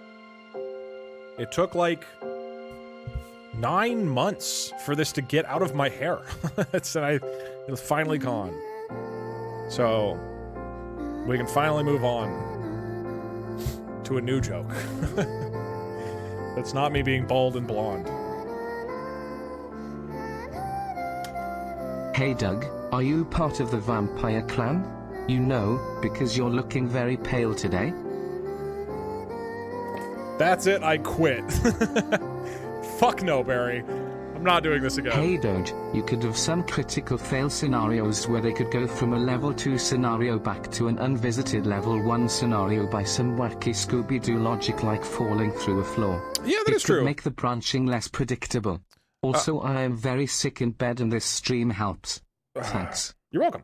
Yeah, no, I think there's a world where we do that. I want to avoid that if possible, but I think that does work if that starts. You should present a few scenarios before if they letting really us are struggling. I feel like with that many scenarios people will choose yes on too many. BTW. How about a damsel in distress in a tower but she simply lost her keys and just can't get out of the door? I feel like it's a little too similar to stuff. Here, I mean, you're right. Let me show you some additional Hey ones. Doug, I always wanted to say hey Doug. Also, they should get a kickflip skateboard that gives +2 to sick tricks. Okay. Let me read out like 5 more. Go to a museum. There are precious artifacts that will power them up. There's a huge security golem who will attack them if they take anything. The King's Jest. In King Charles' court, the players must make the king and queen laugh. Or no, I was going to do... King and queen laugh at their jokes. If they fail, they face the king's wrath and his guards. These are more ChatGPT generated now. The Jester's Riddle. In the Court of King Roland, the player... Oh, wait, this is the same thing. Oh, no, this is riddles. In the Court of King Roland, the players must entertain the court jester Jinx by solving his 3 riddles. If they fail, they'll be thrown into the dungeon. I'm going to nix this one. Riddles I don't think are going to work that well. And it's too similar to this one. The Merchant's Dilemma. At the Grand Bazaar, merchant Lydia refuses to sell a crucial map unless the players retrieve her stolen necklace from a rival merchant, Darian, who claims he bought it legally. Like, this one's interesting because there's, like, moral quandary.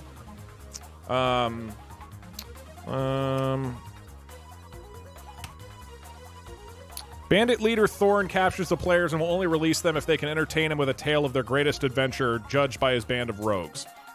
Drunken Duel. In the tavern, Captain Grog challenges the players to a drinking contest followed by a duel. They must outdrink and outfight him to gain his respect and a vital piece of information. They're very, as you can tell, it's very much like, it's like, interact with this person. In the city of Greystone, the players must help imprisoned thief Rena escape in exchange for information on a hidden treasure. They can bribe the guards, create a distraction, or find a secret passage. This is like, I'd want to change this to just like Prison Break. So these are the types of scenarios I've come up with. All right, museum scenario. Go to museum. There are precious artifacts that will power them up, but there's a huge security golem who will attack them if they do anything.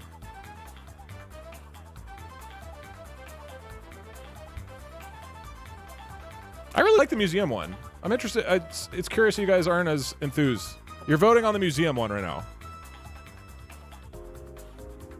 I thought this one's great because I just think it's funny, like, of them being like tempted to do this thing and then maybe try to escape or not.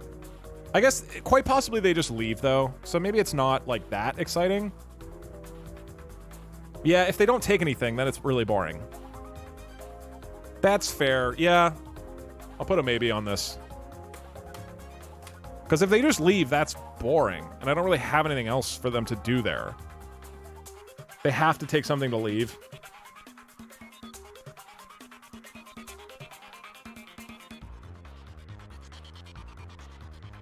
Yeah, I mean, we could just say, like, they have to steal something.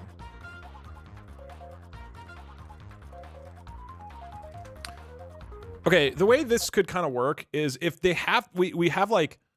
there are like 5 artifacts. They can steal any of them, but they have to steal one of the artifacts and make it out alive. So if I kind of set up the room in an interesting way, it could be like the security golem is like roaming and they have to wait to steal anything until he's like not seeing them or distract them or something like that, right? I feel like that makes it a little more interesting. Like they have to thoughtfully do a heist, you know? So it's like more of a stealth mission, like a stealth mission. Okay. I like that. I'll leave that in. That's a solid yes. Okay, so that's 3 definitelys and 1 maybe. Okay, the King's Jest. In King Charles's court, the players must make the king and queen laugh with their jokes. If they fail, they face the king's wrath and his guards. Do we include this? This is obviously, it's not really combat focused unless they choose to start attacking and blasting. But I think there's like funny potential here of them trying to tell a joke and potentially being really bad. And then like we'll roll for how good their joke is. It's only interesting if JokeBot is a character.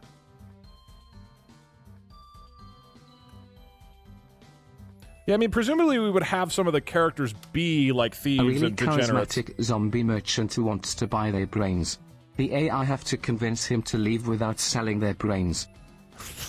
They just would die if they do it. Hold on, don't give scenarios yet.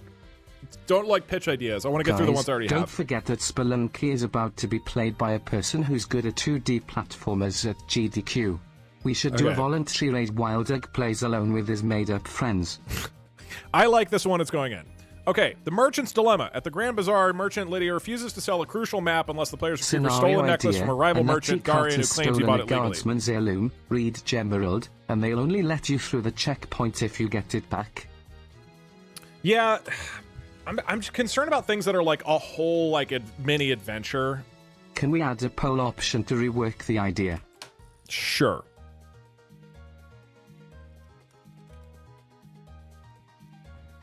Okay, hear me out. A well-mannered traveling salesman named Gerald Ford comes across the party multiple Merchant's times to Dilemma. sell them goods. Each time saying, pardon me good sir. Then you get to the final boss, and phase 1 is Business Garage and 2 is Giga Gerald, who looks like MGR Armstrong. I'm hesitant about including... Wait. You were blonde? Are you going to get it waxed off or dyed red? I mean, you can barely... I have to, like, turn like this to even see it. It's so not present anymore. What is Doug? If he doesn't have blonde hair, truly a sad day here at the Doug community. Okay, so most people are saying has potential or yes. I think, here, let me pause alerts for a sec. Speaking of new jokes and dead jokes, are you still going to make the joke graveyard? We talked about it before, yeah. and I volunteered to draw the graveyards. Yeah, I want to do that at some point. All right. Most people are thinking this has potential. I think what is fun to me about this is it's like there's a, we like set like 2 people in a merchant and they have to decide. Do they just go like steal it from Darian? Do they like talk to him about it, convince him? Like we could say like Darian, like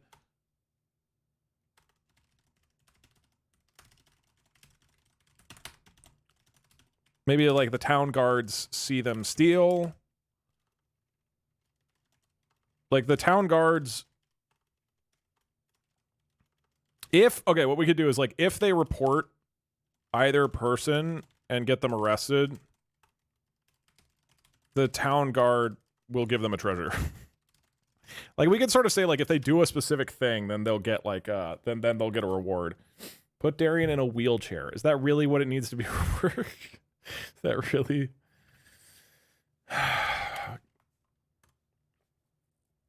That's a lot for a single scenario. Yeah, I mean, I'm thinking of it being fairly straightforward of like, here is the market. Here is Lydia. Here is Darian's stall. Here's maybe like 2 other merchant stalls, and here's the like town guards. So it's like fairly contained, and then the 3 players are here, here, and here. It's fairly contained, and like they could go do other crazy shit in town, and if they do, I'll try to kind of like be flexible with it to some degree, but that's what I was thinking. What I'm imagining in my head is Riften.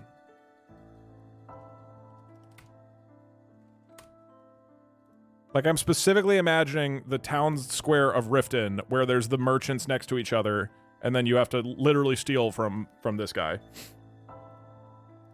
Okay, it has been reworked. Is there passion for this one or not? This is too low energy. Also too low energy. I need a high energy song. Give me something. All right, people are excited about Merchant's Dilemma. Cool, that goes in. That's number 4. And obviously a lot of these are about like steal a thing or convince a person to do whatever. I do want to get some variety. Most of my current ideas are about that. So we'll try to do some that are a little more combat focused. Okay, next one. Fisherman's Request. A fisherman, Old Tom by the river, asks the players to help him catch the legendary golden fish. They must either use their skills to catch the fish or discover and reveal Tom's cheating competitors' secret methods. What I like about this is like they could just try to fish. They could like maybe we'll say like Tom has, Old Tom has the item or something. Maybe they can do like they see the fish moving around and like traditional fishing doesn't work. But they can come up with some crazy fishing strategy. The fish are endangered. Tom should cheat at some point. This is the most pog prompt ever. Really, it feels kind of mellow to me. The Gemerald... Oh, there's a Gemerald in the fish. But like Old Tom doesn't want to give it to him.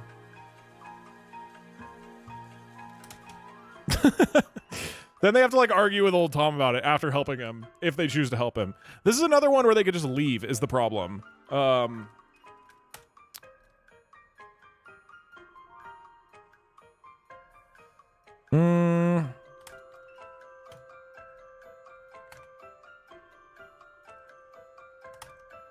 guys, don't forget someone good at 2D platformers is about to play Spelunky at GDQ. Let Doug play by himself with his fake friends here. Dude, good Spelunky players are so good. It's crazy. What would need reworking about this? Are you going to be a ginger now or just shiny or have green hair? Choose wisely. Ginger. My beard is ginger. Hey Doug, can one of the mystical items be a pregnancy gun? I would... Okay, I'm gonna put the... maybe. I'm gonna put this... because we'll let each character I have, am the like, weird Sphinx, spells. here is my riddle. I am the Sphinx, here is my riddle. What is bald in the morning, bald at noon, and bald in the evening? The answer is Doug. Bald when he was a baby, not a riddle. bald now, and bald when he becomes an old man. Okay, this is similar to the joke one, but Bandit Leader Thorn, Oh, here, let me move on. I'm gonna put that as a Hey solid Doug, maybe. once again, thank you for streaming. Just kidding, fuck you. Thank you. The Bandit's Bargain. Bandit Leader Thorn captures the players and will only release them if they can entertain him with a tale of their Now greatest that the blonde is adventure, gone, you should dye your judged hair by his black and band become emo. of rogues. I don't think my hair looks very good dyed any color. What if the gems are in the background and I have to find it in the image, like the socks in Pajama Sam? It's not really. That is funny, but maybe. I like the ones that have a time limit. Like maybe a combat situation where they have to clear the enemies before a certain time or they lose the gem, or more spawn or something. Yeah, I also like the feeling that there's, like, impending disaster of some kind. Okay, not a lot of A people local enthusiastic about tavern this is one. being robbed at sword point and the workers are held hostage. The Ash must either rescue them or negotiate their release. I think I have something similar-ish to that, but we can come back to that. The Drunken I Duel. like it more if Lydia is trying to blackmail and cause she wants Styrian stand at the marketplace or something like that.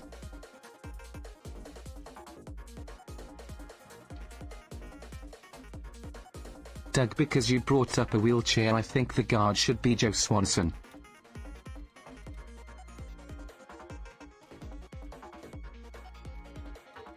Hey Doug. Some random guy just shot me with a pregnancy gun. Any leads? Any leads? The Drunken Duel. In the tavern, Captain Grog challenges the players to a drinking contest, followed by a duel. They must outdrink and outfight him to gain his respect and a vital piece of information. Maybe his general or whatever.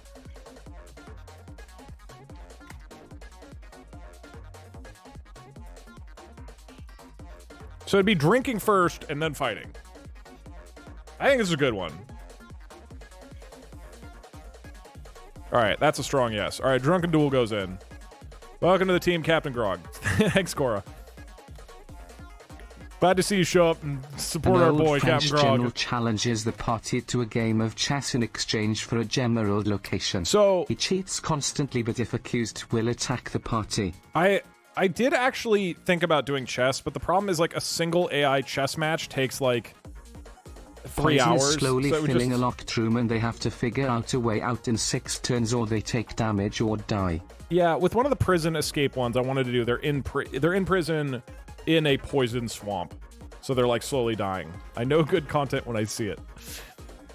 Okay, we got Drunken Duel. Next up. Again, I would recommend not...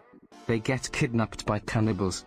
They will be eaten, unless they can cook something that tastes so good the cannibals let them go. Okay, that's pretty Or funny. maybe they have to cook something with the other people body parts already there or normal food.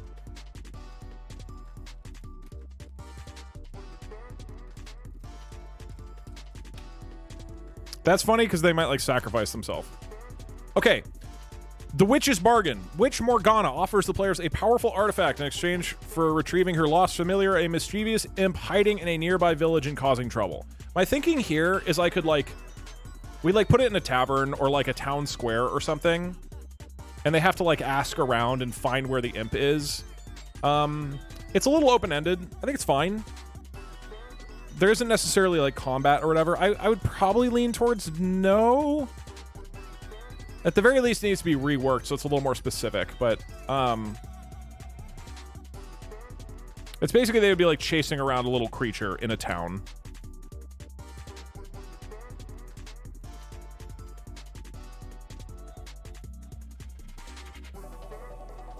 Okay. A lot of people are saying rework it. In your brain, what is the thing that needs to be reworked? It sounds too long for an AI to manage. Yeah, that's my concern. Because, like, ideally, we're sort of containing this to, like, essentially a single interaction, you know? Like a single sort of... And this is, like, it's much more open-ended.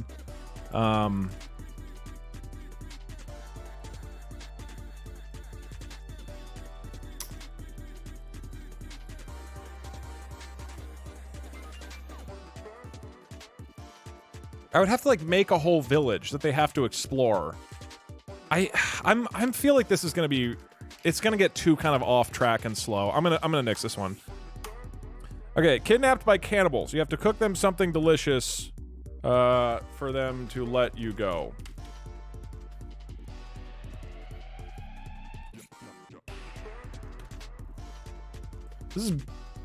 This one's pretty funny. There's less options, but the options are all funny, which is basically having to eat each other. Yeah, we could do like a room full of stuff for the imp instead, but I think getting more specific is probably better. I don't think the premise was that powerful enough to need to rework it rather than coming up with something different. All right, cannibals are in. The prison break. In the city of Greystone, the players must help imprisoned thief Rena escape in exchange for information on a hidden treasure. They can bribe the guards, create a distraction, or find a secret passage. Alternatively, they get trapped and they have to escape a prison. I thought I had another one down here. Maybe not. Okay, I'm gonna rework this.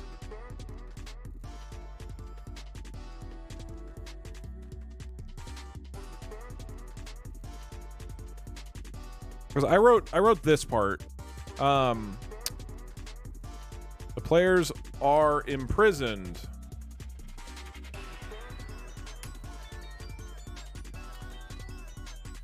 The jail cell is in a poison swamp, so they are slowly being hurt.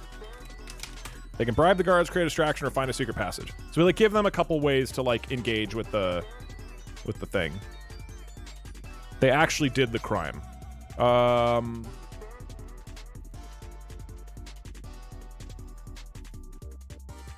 don't want to just say that they did a crime. I mean, for them to go to prison, I feel like, falsely in prison.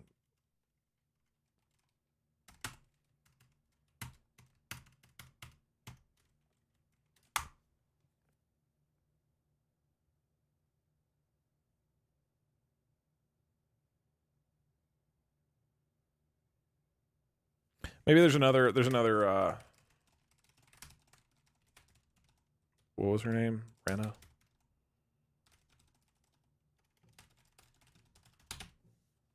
How are we feeling about this? We want criminals.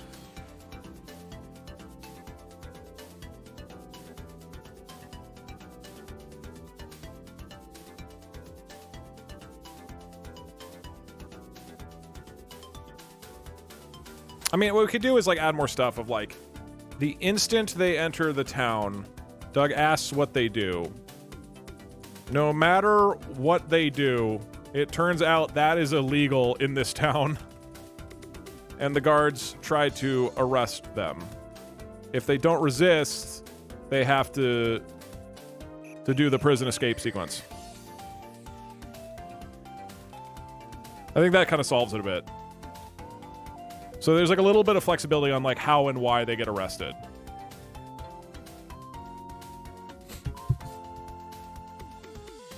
And again, what I want to do for every one of these scenarios is that we'll do the scenario, right? We'll set it up, but then before we start it, I'll ask you guys what little twist should we add in order to like play to their personalities a little bit, right? So in theory, we're gonna like customize it a little bit around them. So we'll always add something on top of it. The Farmer's Plea. Farmer Jeb asks the players to help rid his farm of a group of pesky gremlins that have been destroying his crops. They can fight the gremlins, negotiate, or set traps. I don't know how I felt about this one. It feels like it could be a sort of like... I don't know. It's a bit loose.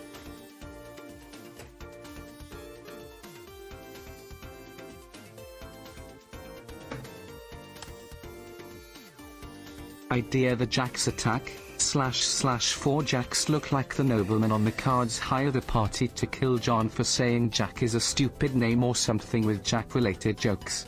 The twist is the Jacks are all British and the party has to decide to get gold but do evil by helping British people. I feel like AIs would get really confused by that. Because I got confused by that. The town blames an evil wizard in his nearby tower for many unexplained deaths in the town. Turns out the wizard is a cool dude, but there's just Hickory in the water well and they players have to purify it or kill the wizard anyways, clearing the scenario but dooming the village. It's just E. coli. Alright, hold on. I don't suggest new scenarios yet. We'll do that at the end.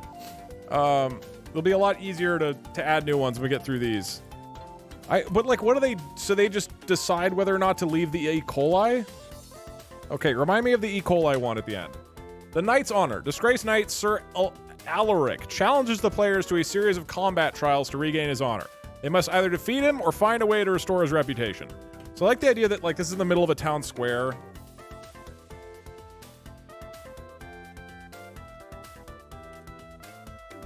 So, like, he's like, he basically is looking for a way to restore his reputation, either by defeating them, or they can do anything else to try to, like, redeem him somehow. So it's a little more open-ended of, like, how do you get this NPC to be, like, happy? I mean, we already have the drinking contest and duel, so this one I'd more want to be like, I want to fight all of you! Like, yeah, it is similar to the drunk one. The reason that this feels a bit different is they, like... It's like he could be open to another way of restoring his reputation.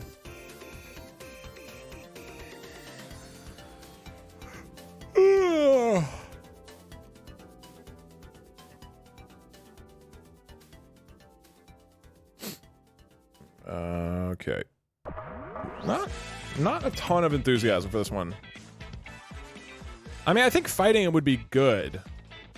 Well, no, because then he loses honor. I'm gonna drop this. Not enough enthusiasm for him. The explosive barrels. Oh. I feel like there needs to be a lot of enthusiasm. Remove? Oh, that's interesting. What if we remove the duel?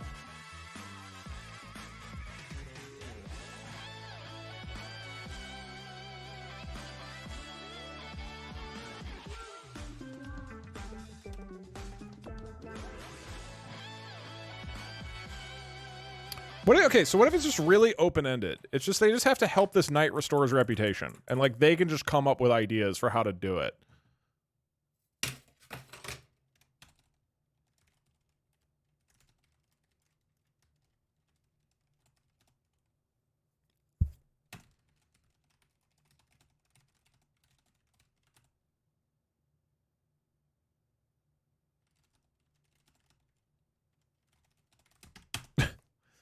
He asks the players to help him restore his reputation as a fearsome warrior. However, he is actually terrified of fighting and doesn't want anyone to realize this.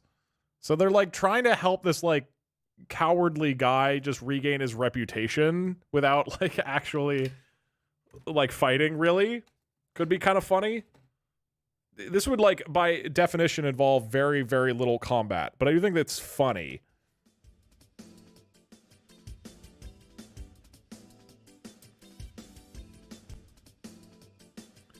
Yeah, I mean, it could be overcoming a fear, because then they have to, like, encourage him to, like, oh, you should go fight that random guy over the bar there. Like, tell him, whatever.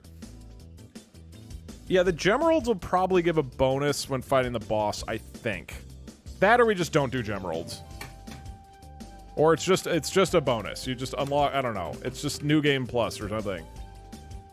Alright, we're leaving in the Knight's Honor. Explosive barrels.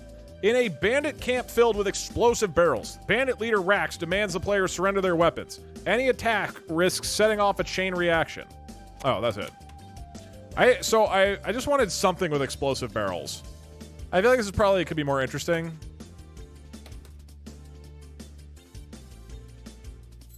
This doesn't seem like that exciting, really.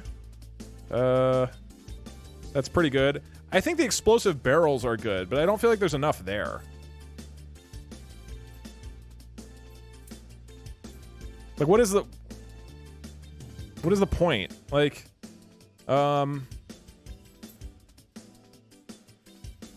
what happens if they surrender them? Yeah, I guess they just don't have a weapon then. But then that's kind of weird. Like, then I need rules around whether or not you have a weapon. I would lean towards... Douglas's most hairy best 2D platformer ever. There, Doug. I did your paid promotion. Can I see my family again? No, we have an 18-month contract. You got to see the rest of your contract through. Add the barrels. We get. I think we. Okay. Sir Alaric has lost his honor in the competitive eating community.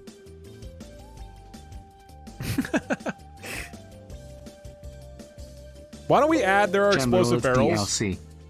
Yeah, it's the DLC. There are explosive barrels sitting around. Why don't we just add this to one of the other things? How about like Knight's Honor? Hey, just there's explosive you should barrels. totally add a random chance of plants going rabid if too many explosions happen and disturb the local ecosystem. Wait, which one should have explosions? Probably not the Drunken Duel. Probably not fishing. Doug, probably not sorry the Merchant about the Dilemma. Confusion. To clarify, the jacks are from playing cards, and each of the 4 represent a different suite: hearts, spades, clubs, and diamonds. The name John is where the name Jack came from. It can take place in a port city. Okay, I'm gonna do it with Knight's Honor. There's explosive barrels sitting around with the Dishonored Knight.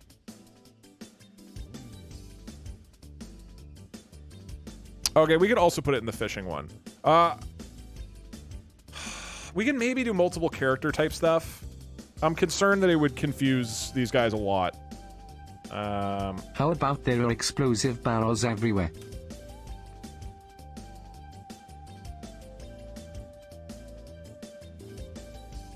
Just okay, put I think explosive barrels somewhere in every scenario. You know, for excitement. Yeah, well, I'll just try to get a lot more explosive barrels in here. Okay, next one. This feels too similar. No, I'm nixing this one. This is too similar to the Merchant Bridge. Okay.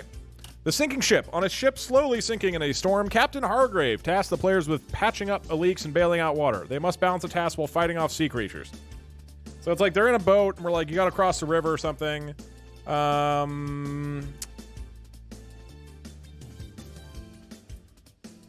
yeah, we could have Gemeralds for other things, Sickbee. There are explosive barrels everywhere. I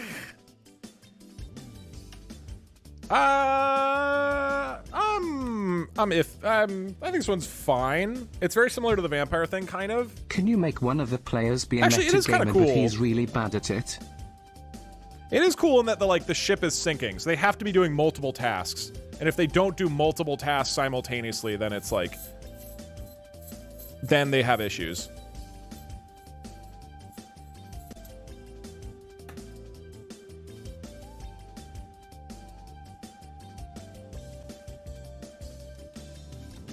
Wait, you take people's families for 18 months? Where do I sign up? Okay, this will be funny, because like if they keep ignoring... Yeah, okay, we'll send this one. I think this is fun. Just type exclamation mark kidnap my family, and then you'll get automatically signed up. How many more of these do I have? Still quite a bit more. All right, there's still quite a few more, and then we'll open it up a little bit. The Beehive Grove. I didn't think this one was that great, but it had bees. In a grove filled with giant beehives, herbalist Celine requests the players gather their honey for a powerful potion. Disturbing the bees could lead to a swarm attack. This one is funny, because then it's just like, all right, go and try to interact with the bees, and then we... And then we just see if they can, like, do it well, and if not, the bees start attacking them. It is funny. I love it. Is there anything else we need to add? Or do we just send it? I also don't think that there's bee art in Dungeon Alchemist, but whatever. Good to go. There are explosive barrels. No. There are gonna be, I guess there could be explosive barrels. No, I don't want to overdo explosive barrels. Hey Doug, it's the fan from the pizza place last Friday. I wanted to know what you thought of the pizza. Hello! It's great. I love that pizza. New York style pizza, the best. It's so goddamn good. Explosive bees. I should be forced to play a trivia game about Gerald Ford. If they don't answer enough questions right, The game show host attacks them with explosive barrels. If they All get right. them all right, they get a general. We're leaning too hard into the explosions. Have one of the runs be an explosive barrel run. Okay, what we'll do is after we do a stream or two of this, then we'll do a run where every single scenario has tons of explosive barrels, and we'll just see how far the AI gets. But like, but you instantly die if your barrel explodes next to you. Okay.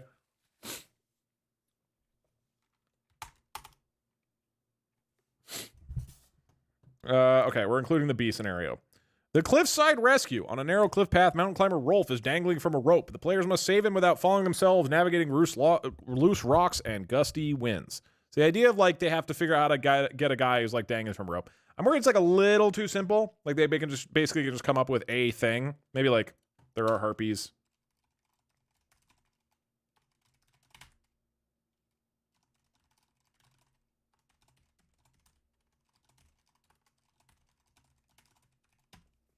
That could maybe make it more interesting. So there's like a bird flying around that's like trying to pull them off. So there's like a bit more like tension to it. But I could go either way on this one.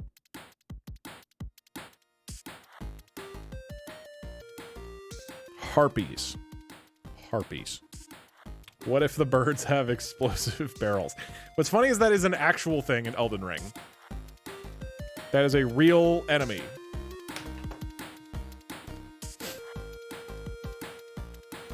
All right, not a lot of enthusiasm for the cliffside rescue. Sorry to the herpes fans out there.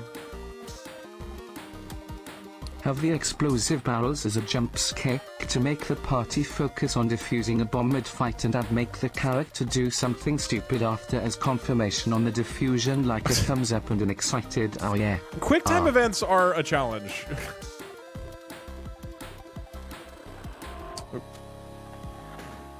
Okay. Okay, this one is a little crazy, but hear me out. The players encounter... Let me set the mood for you. The players encounter a blind oracle, Madame Visra, who demands they describe the most beautiful sight they've ever seen. If she deems their description worthy, she'll grant them a prophecy. If not, she'll curse them with temporary blindness. So what I think is funny about temporary blindness is like they just actually are blind for the next like full scenario or something. She can't see that she is surrounded by explosives.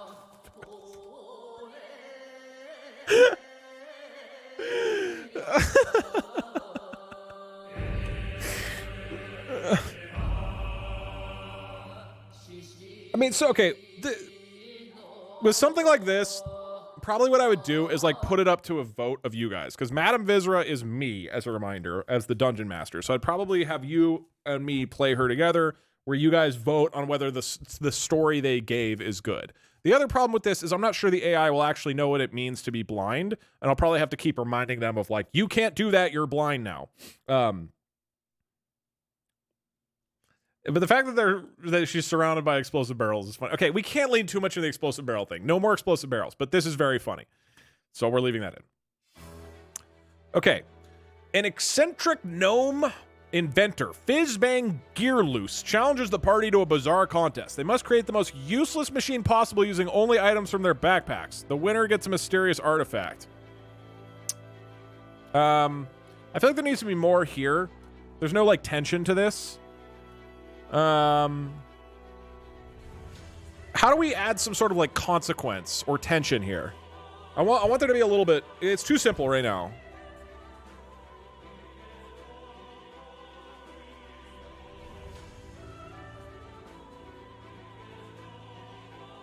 Regular barrels. No more barrels. The twist is that the goblin will immediately attack the players with the machines they build.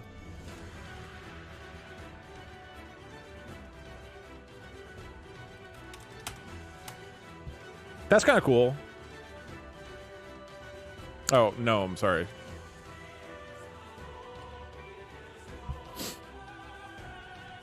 Sorry, that was Nomist. My bad. The machine, anti-explosive.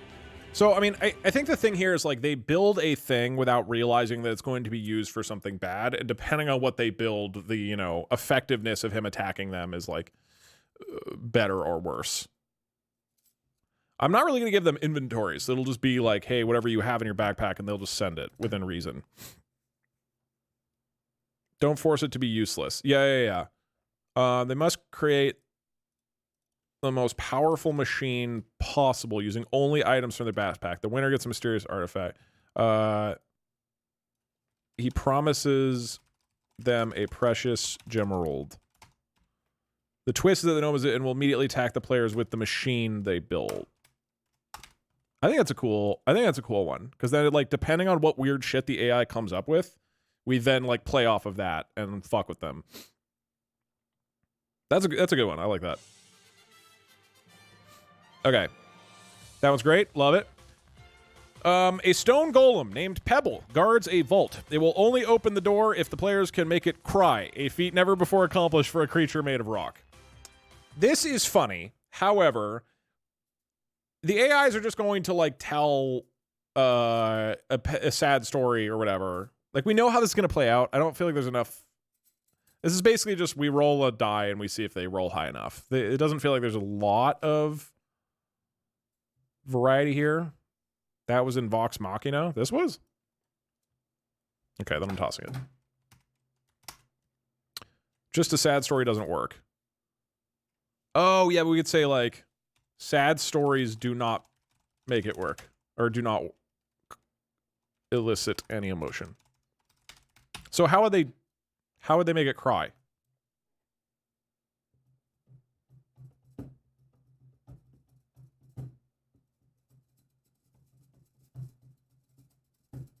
I guess that's kind of funny, and we just see what they do.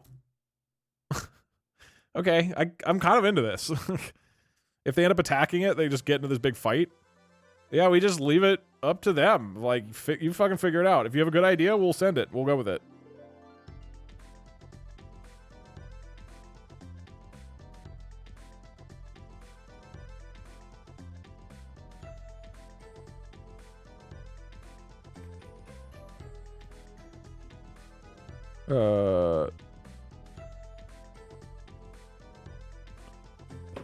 A medieval torture level. Okay, we're sending it with Pebble the Stone Golem. A mischievous pixie, Nettle Blossom, has stolen an important key. She'll return it if the players can catch her, but every time they fail, she polymorphs one of them into a small animal for an hour. So, okay, the main thing I liked here was not really the concept, although the concept's fun, but more so the idea that one of them would be polymorphed into a small, like, woodland animal, and they just are that for the next entire scenario. So that, I think, is a very funny concept. What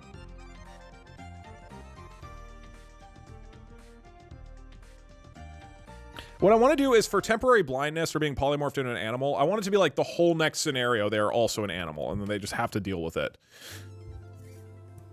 One of them polymorphs into an explosive barrel. Because that way, yeah, there's, like, continuity between stuff. As much as possible, I want it to be like... So if they do some crazy shit in an early scenario, right? Like, with this scenario, they do some crazy shit. What we will do as we're playing this is if they then pick and go to scenario D next, we'll adjust it slightly based on what they've already done. So if there's some character who they tortured here, or that, you know, or they had, like, a snafu with or something, like, we'll have that show up again later on. So as they decide to do stuff, we'll try to incorporate it into what's happening in the thing. Okay, how do we... I feel like this needs to be reworked a bit. The idea of polymorphing them is funny if they fail. Is there another one that we could just throw that into rather than doing this pixie one?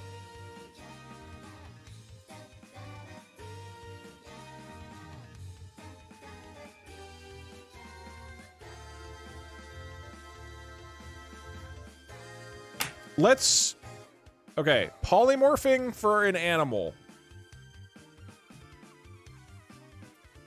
The witch from before that I removed. The gnome. Okay, well, let's add it. Well, the gnome is like he's going to use their machine, which I think is fun.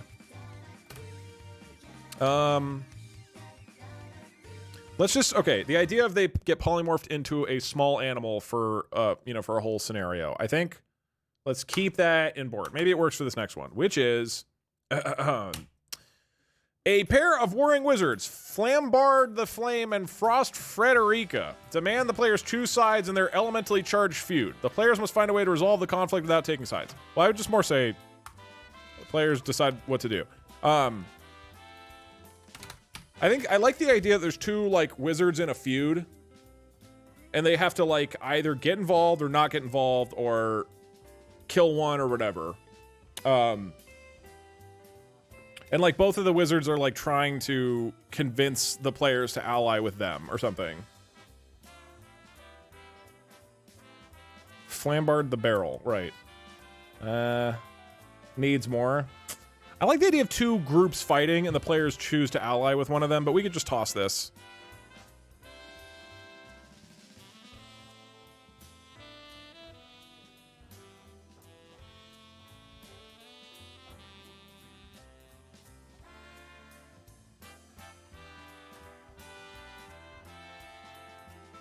One wizard polymorphs instead of fire and ice.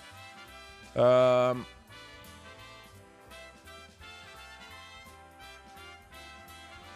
mean, it could just be like they're in a tavern and these two wizards start fighting and they choose what to do. Like, I'm interested in the idea of there just is a conflict and they can choose what to do. I think is interesting.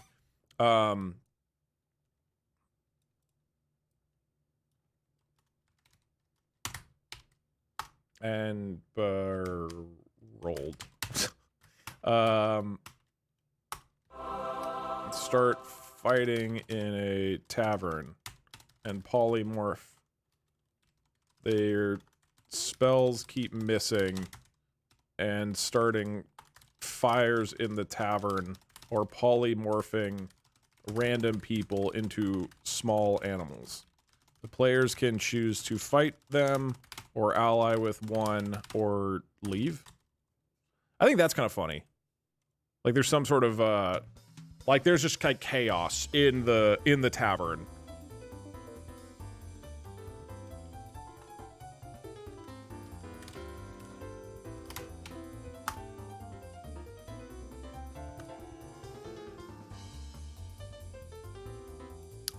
I'm more on board with this now. I think it's interesting. My uncle lives in Central America and has beehives and landmines that might not work. He told us not to go near his shed just in case. Oh my god. Landmines are horrifying.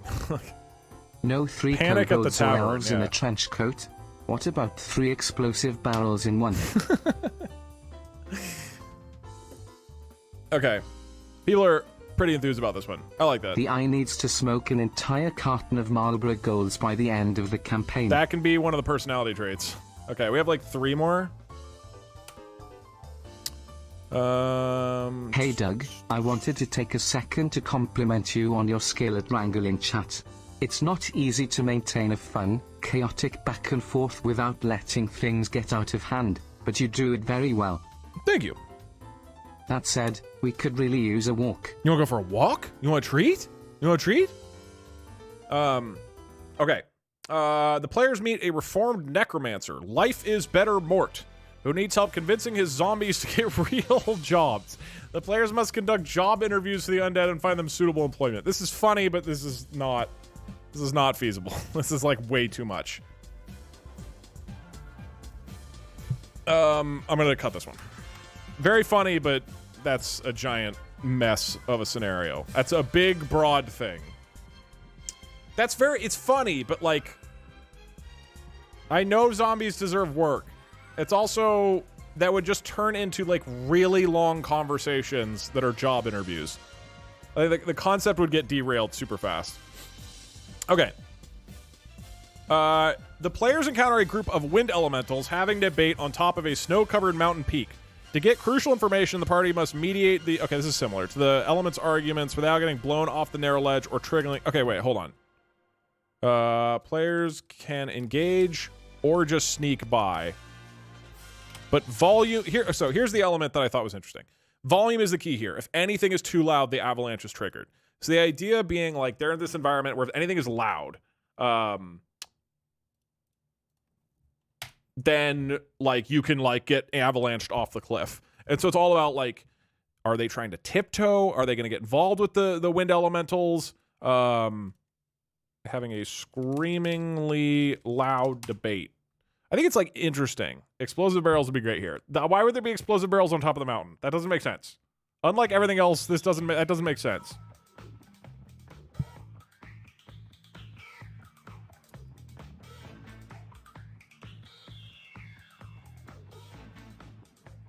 So with this one, it would be a lot of like, how do you choose to get through the scenario while being as quiet as possible? And then we would sort of roll based on what they choose to do. Squeaky Tony is also there.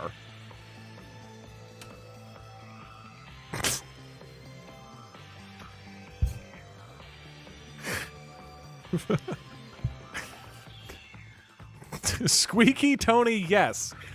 You say that as though that's a character who we've been aware of before right now. As though you've just been waiting for Sneaky Tony to finally show up again in a Doug stream. Okay, this one I'm like kind of a maybe on. No, it's pretty good. I think the idea of them trying to figure out how to be ultra quiet is fun. And that could play off of their personalities well, you know. You just subbed for 3 years. 80s Rock, thank you. That's a $60 value, all for only $14.99. You don't know Squeaky Tony? Sorry. Yeah, like if somebody has like this would be a situation where if somebody like, you know, shits their pants all the time. That's one of the personality traits we gave the AI. Like that's funny to be like, "Uh-oh. The guy who like farts too loudly is going through," right? So I feel like like scenarios like this are funny and that certain personality traits will really like add to the tension of it. Okay.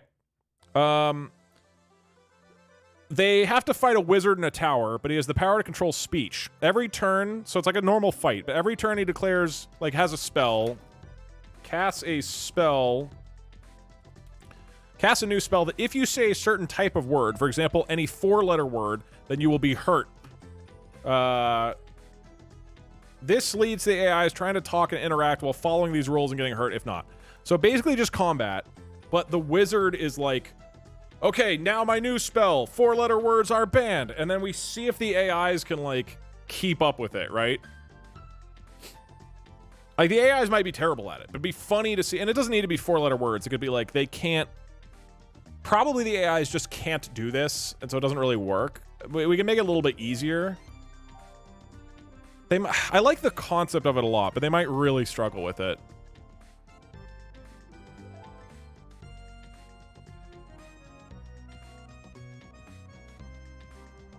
That's just Doug.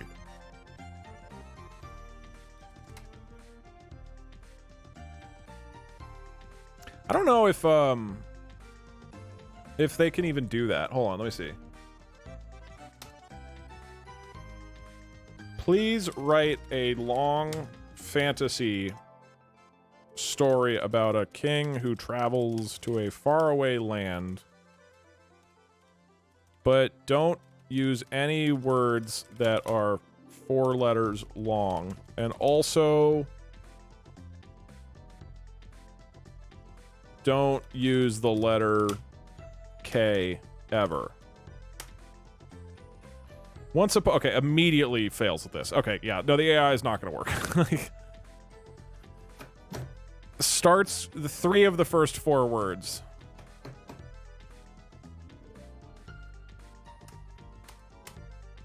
And he also used K quite a few times. Okay, yeah, no, the AIs are not going to... No. Good idea. It's not going to work. All right, so how many do we have in total? Let's see how many more we need, because then I need to make like maps for all of these. Okay, we have 1, 2, 3, 4, 5, 6, 7, 8, 9, 10, 11, 12. This is a maybe though.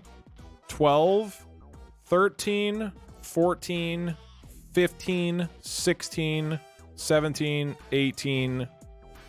We have 18. That's pretty good. We do have 2 maybes though.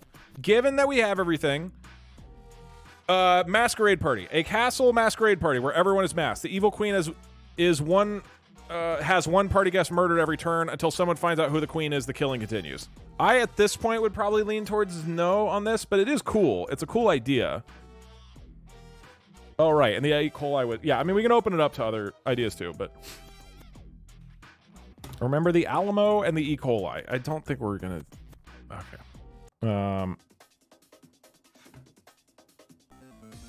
I'm gonna nix this one. I don't really know how I would manage this one as a DM. Okay, we're down to 17.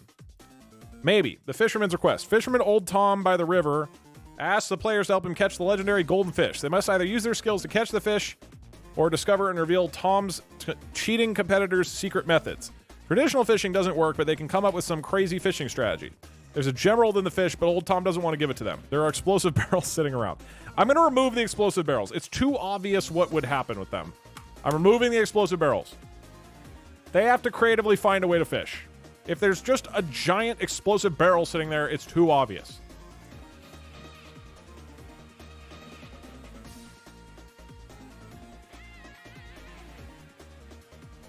I'm tempted to do this one because I feel like it'd be funny to see like how they try to catch a fish. Like it's a very that's a really like open-ended thing. How about there are barrels?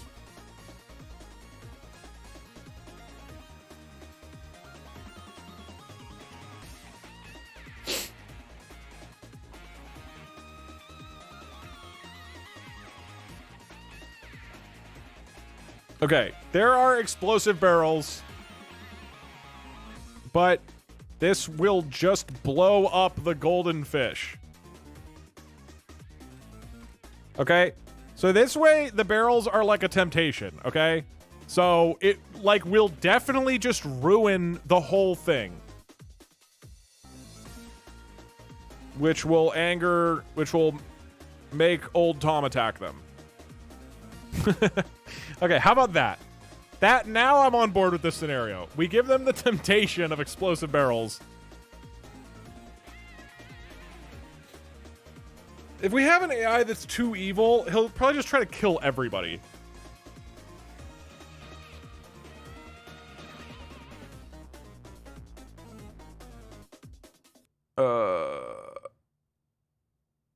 Okay. We're leaving in fish. So we have 17. Cool. We have 17 scenarios. What was the E. coli one again? They go to a wizard tower.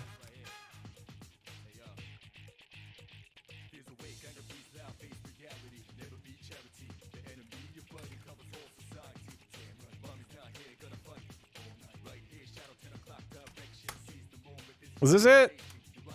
What was the actual thing here?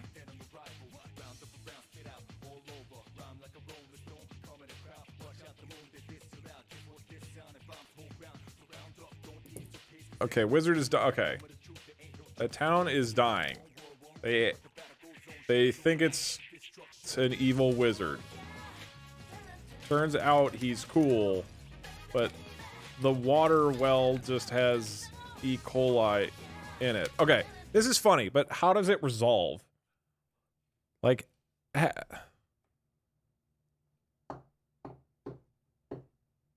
Persona 3 music is okay right now most of the time, but maybe that'll get claimed. I haven't played that in a while. There's no challenger mission. They just find an E. coli wizard. Does the wizard... So what, they go talk to the wizard and he's like, no, I'm cool. I'm not causing the deaths. But the well over there seems sketchy, and then what? The players can kill the wizard and get the reward anyway, but the village continues to die, or they try to get to the real cause of the disease. But then how do they fix E. coli? They kill the wizard or fix the well.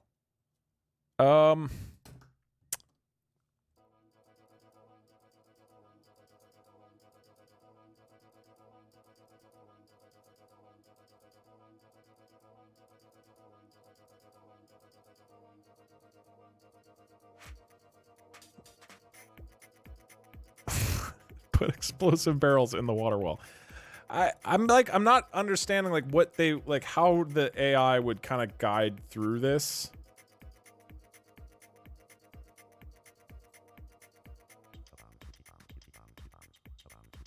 Cholera would be a more accurate. Yeah, I mean E. coli is funny. I just don't know how that's the AI's problem. Not, I mean, we could just send it, and I'm okay with that. It just feels strange. I am okay with just sending a weird open-ended one. But, like, where's the tension in this?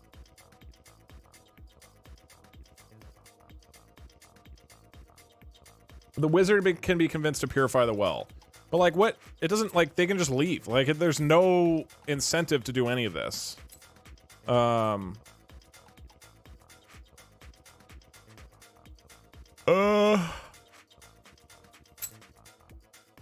The townspeople give them money. And offer to pay the party if they kill him.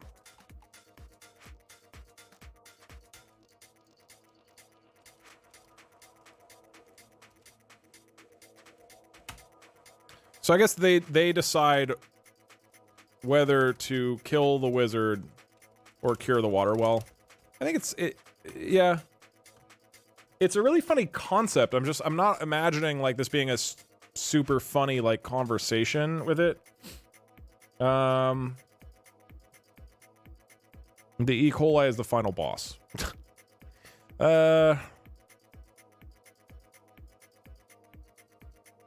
Here, while this vote happens again, let me go through some alerts. Can one of the Ash be a trigger-happy pyromaniac who loves fire and blowing stuff up? You know, just to synergize with all the explosive barrels. That feels like too on the nose to me, but if that's what chat wants, that's fine. Like, we'll design the AI personalities at the beginning of a stream, right? No explosive barrels, got it. / explosive crates from now on. Oh, oops, I forgot to run the poll. E. coli boss battle sounds cool. The eye punch pebbles. That's how they make him cry. Yeah, I don't know what they're gonna do in that one.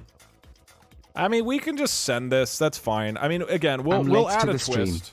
When is this adventure actually happening? I don't know. A few days at the earliest, because I'll have to like make all of these things and get it set up.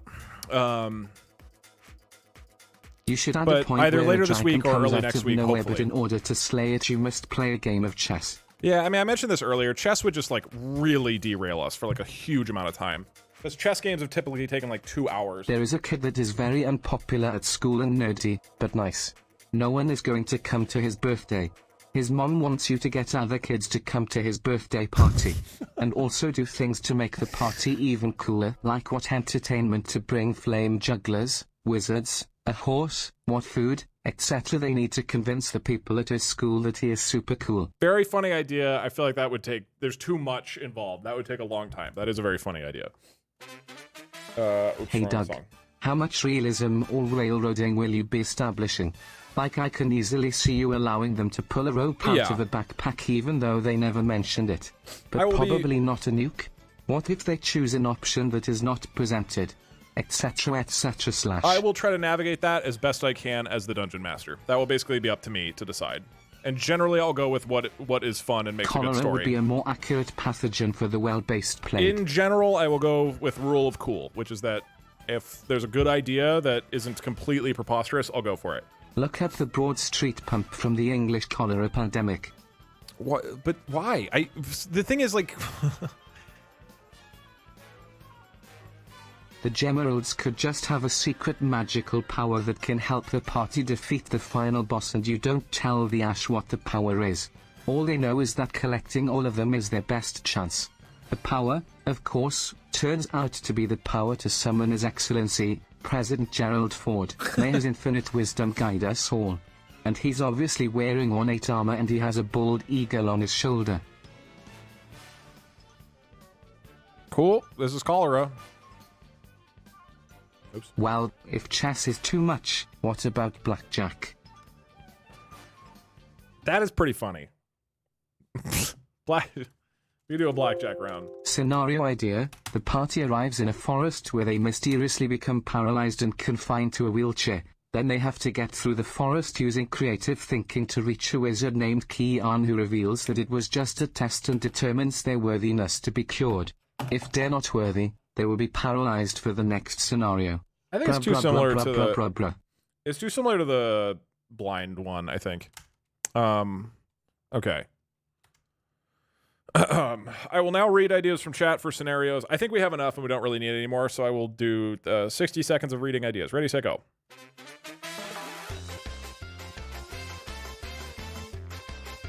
Wait, don't donate. Just type in the chat.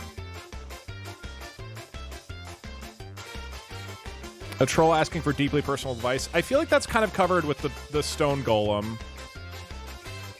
Get into a secret bunker. That feels to me similar to the prison escape. I'm trying to think of things that are like really unique themes. Kill God. Shapeshifters in a cave. Joseph Stalin. Unemployable zombie and have to get him a job.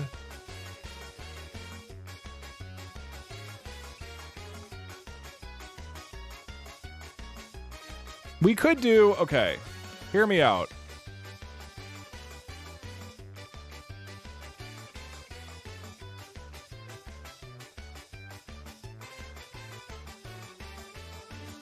Why do you get timed out? The soup factory. Okay. I am seeing... There's a depressed zombie in a tavern who wants a job. The players must help him secure a job.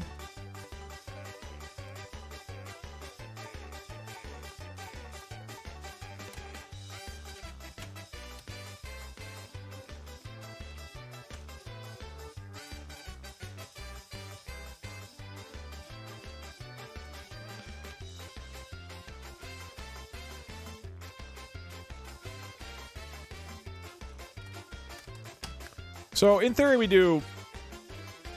There's an unemployed zombie in a tavern who wants a job, and the players have to help him get a job and convince one of the people in the tavern to hire him. That's like kind of funny, I think, because that way it's just like, can they convince other people, and they have to like do a really good job. I mean, I'm seeing. By the way, I read through a lot of the scenarios, just like skimming through. I think a lot of them are either share similar themes with what we already have, or are a little too complex. It's whose? Oh, you're right. That is whose. I always get confused by whose. Okay, somebody wrote heroin goblin. Sure, I'll put it there. Heroin goblin. Nightclub, players are in town. Okay, there's lots of ideas that I think are decent. None jumped out at me as being like, yeah, we have to get that in. I think we have enough that I'm excited about. That I think we leave it with these. Do we want to get a zombie a job?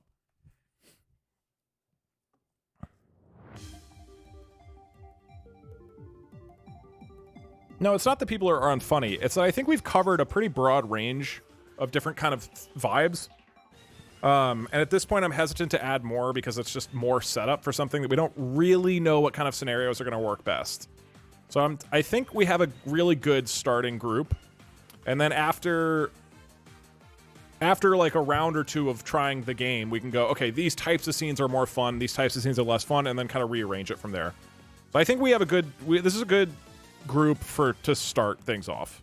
I feel pretty good about this. Can you put a landmine where if any character says the real blank is the friends we made along the way, then the character instantly dies? Yeah, okay. Remind me, next time we need to make one of the three AIs have a personality where there's a bomb in their head. If they say something specific, it blows up. / the party goes trick-or-treating to see who can get the most candy and have to make their own homemade costumes, but it's middle of July. See, very funny. Hi, Doug, you are amazing. Thank you. Very funny, but that would take so long. That would be like a very long scenario. I like the idea of an espionage mission where they have to sneak into a fancy event or maybe a cult undercover, fit in and steal something without being caught. We have this, yeah, we do have the stealing from the museum. We dropped the masquerade party, which would kind of be like that. I agree it's a good vibe. The water is contaminated because the wizard keeps shitting in it, and he doesn't want to stop. He keeps shitting in the well. I would love to see the I tackle one of your party has been replaced by a doppelganger. Yeah, the challenge with that is it's really hard to Hey Doug, hope you're for them having to a good understand day. the distinction. Nice to know the challenges you made for Twitch chat are now going to I. Not even our jobs are safe, lol. Well, in this case, I'm outsourcing the planning to you guys, and then as I stated, with each one of these scenarios, we'll twist it a little bit sees together. A guy hassling a merchant for meat from a golden boar. The merchant tries to tell him that they're pretty sure that such a thing is just a scam, but the guy just brushes him off and continues to cause a scene. The merchant then asks the party if they'll investigate whether or not such a thing exists. See, that's a good start to an adventure, rather than a really small self-contained scene. Random sci-fi alien encounter trying to fix their ship to go home. No. Maybe later. I think we're good. I think gun that shoots cheese. That's not really a scenario idea, but... Okay, any ideas for the final boss? The local bard wants the players to ghostwrite his next song. Ideally, it's not just like, oh, it's Pajama Sam and Gerald Ford. It's like something that feels like original and relevant to this. Doug, remember my idea about the 4 jacks? What about the 4 jacks but you fight one and the other 3 come after the party one by one, and after all 4 are killed the party will have to fight the jack of jacks. Could maybe be like they have to collect 4 cards. 1990s sitcom Christmas special episode with all the tropes.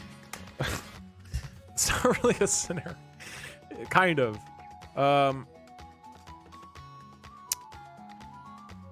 We could do something like you have to collect 4 cards. No, because we're not doing collection anymore.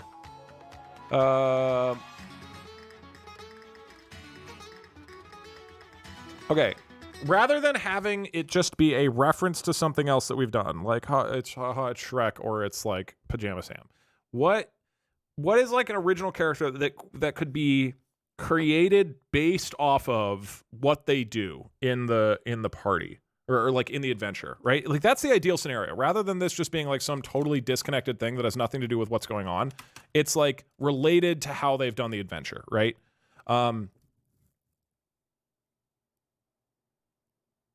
So I'm not just asking for like a name. It's like what is the premise of the boss? That's more interesting, right? Than just like an interesting format rather than just his name is, you know, barreled or whatever.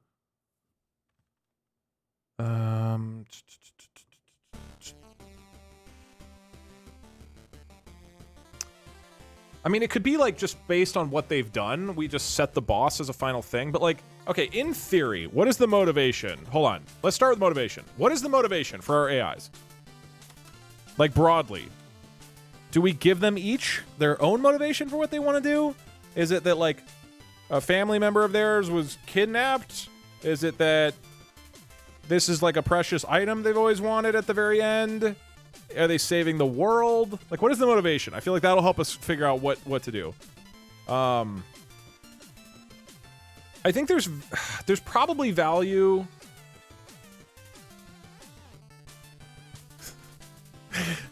Sigby, that is funny if we have a fourth wall character who just keeps telling them they're AIs and this isn't real. This is just a stream on twitch.tv. But anyway, all right. They have to get water for their people. They get explosive barrels. Their stocks company become the avatar. They're bored. They need a cure for brain worms.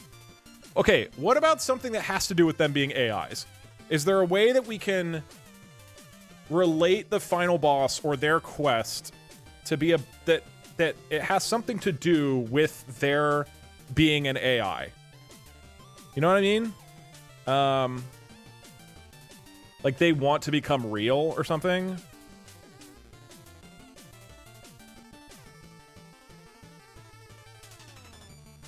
Okay. I have an idea. Okay. What if we start the stream by making the 3 characters, right?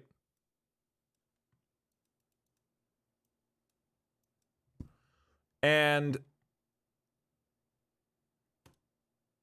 we give them each personality traits, background, like what they like to do, motivations, right? And then the final boss is a dragon or some creature or whatever who is an AI and makes decisions as an AI, but his personality is all 3 of their personalities blended together. So they have to fight against like a mega version of themselves.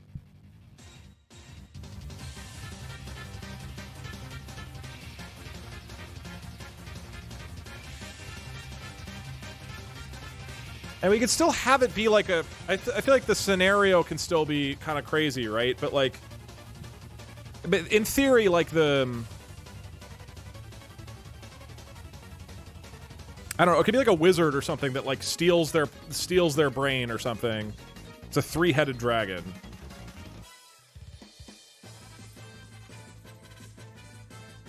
I think that's pretty cool. There still needs to be something more than that, because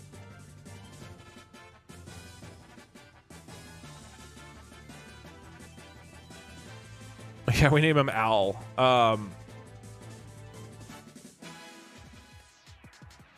It's them, but the opposite. That's interesting. It's an opposite dragon.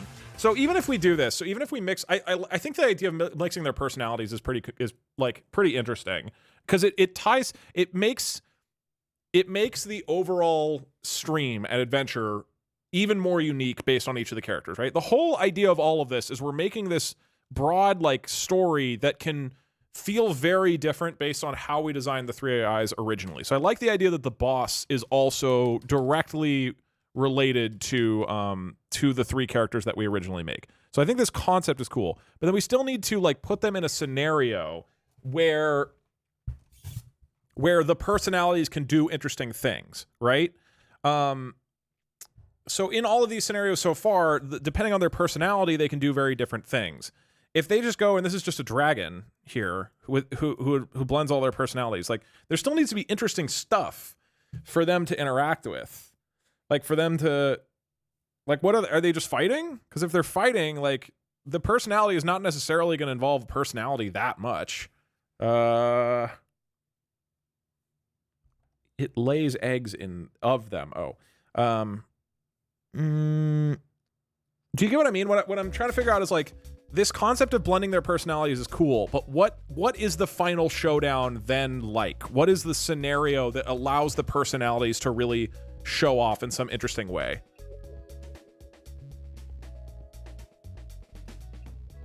Yeah, like if they die, they become a new NPC or something.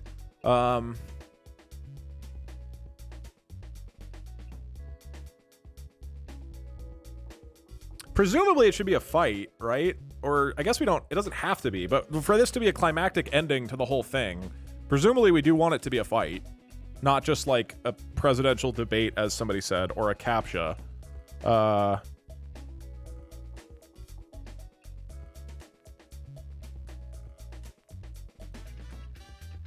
Like having it be a dragon who has the opposite personality is pretty funny.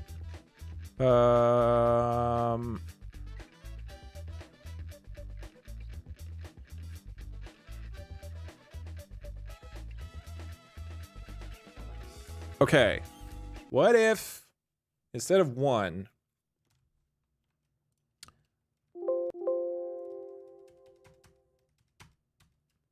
somebody suggested this, by the way, this is not my idea.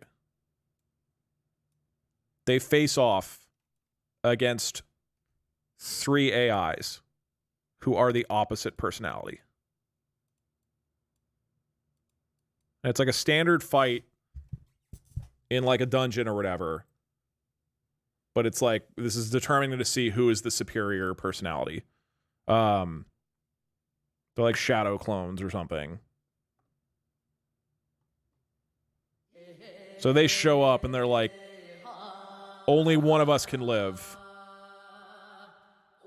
And they start engaging in battle. This is going to be a lot technically.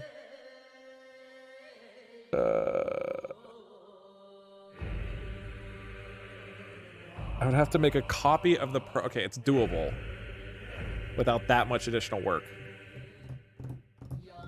I think it's cool.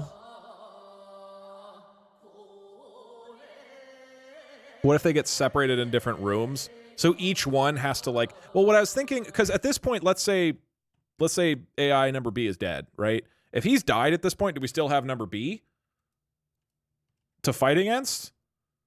Because in theory, if they like collect precious items and stuff to help them out, that's what will help them win the battle, is they'll have like an advantage over their shadow clone. I mean, I would say like they have to fight against all three personalities regardless, because that way there's real consequence if they died on the way there, right?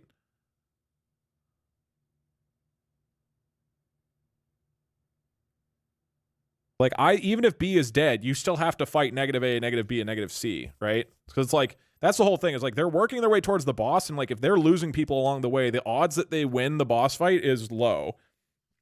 And vice versa. If they do really well over the course of the adventure, they're like, oh damn, they're probably gonna beat their opposites, like their shadow clones.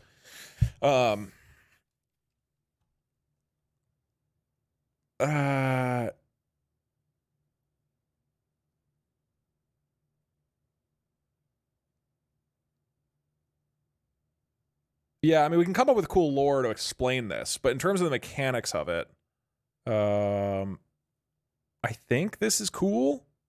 I think this is pretty cool. The previous successful party. Oh, that's awesome.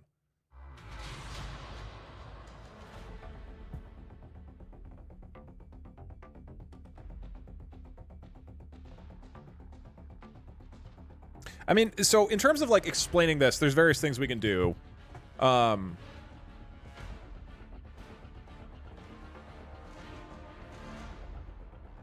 Yeah, fighting the previous party is pretty dope. By definition, that gives them an advantage because the previous party died, but still. Okay, so we have some cool options here. Oh, why did it minimize? I hate when it does this. All right, option 1. Who is the final boss? A single dragon, or a single big, bad, evil, big, what is it? Big, evil, bad guy? What's the, whatever. Single bad guy, who is a combo of all three personalities. 3 copies of yourself. I'll just call them shadow clones. BBEG. Big, bad, evil guy. Right. Okay, 3 shadow clones, which are the opposite of your personality. Or we do the previous party who failed. Actually, we'll say the previous party. The only downside with the previous party is if the very first one gets there, then we don't have a final boss. And I guess we could swap over to the shadow clones for the first one. I think these are all very cool ideas. Oh, if it's the previous party who won, that's cool too. Because then, yeah, you have to like dethrone them. Oh, it could be from the D&D stream last year. I think if the very first party makes it to the end, I'd probably do.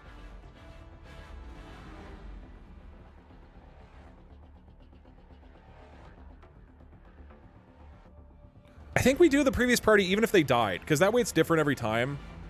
Otherwise, we guarantee that the boss is going to be the previous D&D group. I like the idea that even if a team just totally fails, like, now the next party could potentially face them. I really like the opposite of the personality. That's also really cool. But the previous party is sick as hell also. Okay, so... And then I could just design, like, a generic room that they all fight in. I think that works.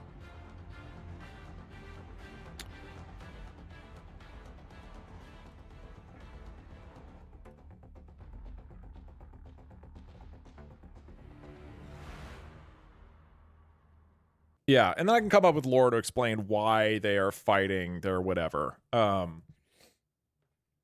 Although that's okay, that's the benefit of the shadow clones, which are the opposite of your personality. Of like, if there's some sort of curse and that like an anti-version of your personality was put out into the world, like you'd have clear incentive to go. I mean, we can obviously come up with whatever lore to justify this, but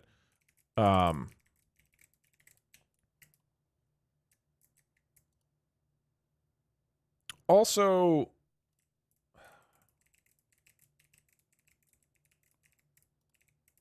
Man, I'm torn. This is really like, there's a lot of pros and cons to all this.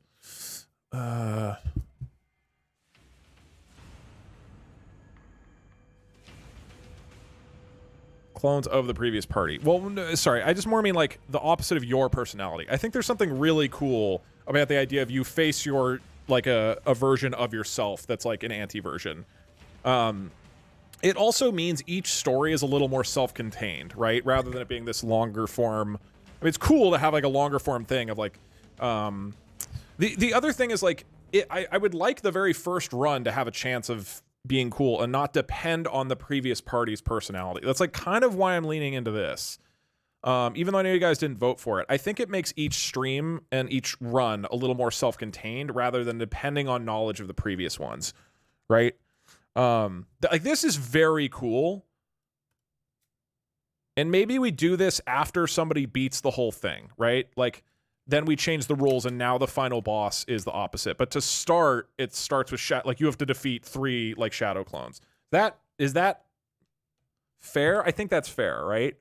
So like it basically be the first final boss is going to be shadow clones, the opposite of yourself. And I think that's really compelling because it's like whatever crazy fucking personality we come up with, they have to fight the opposite of that. And like, that's a weird scenario. And then if they sort of defeat it and we're like, okay, that was round 1.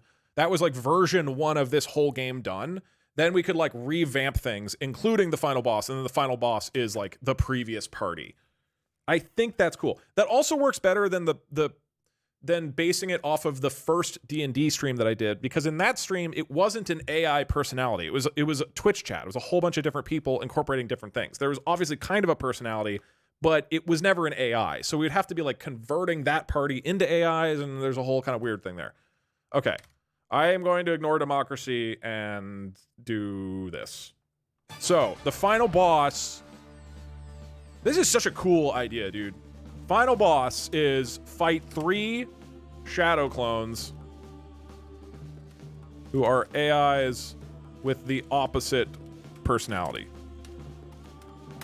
Version 2 can be the previous winning party, so that you have to like overtake them.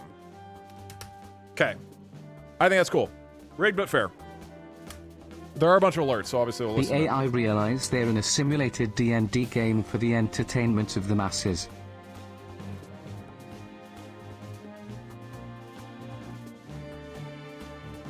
A local potter hires the party to kill a mimic in his shop, but will attack if they damage any real merchandise.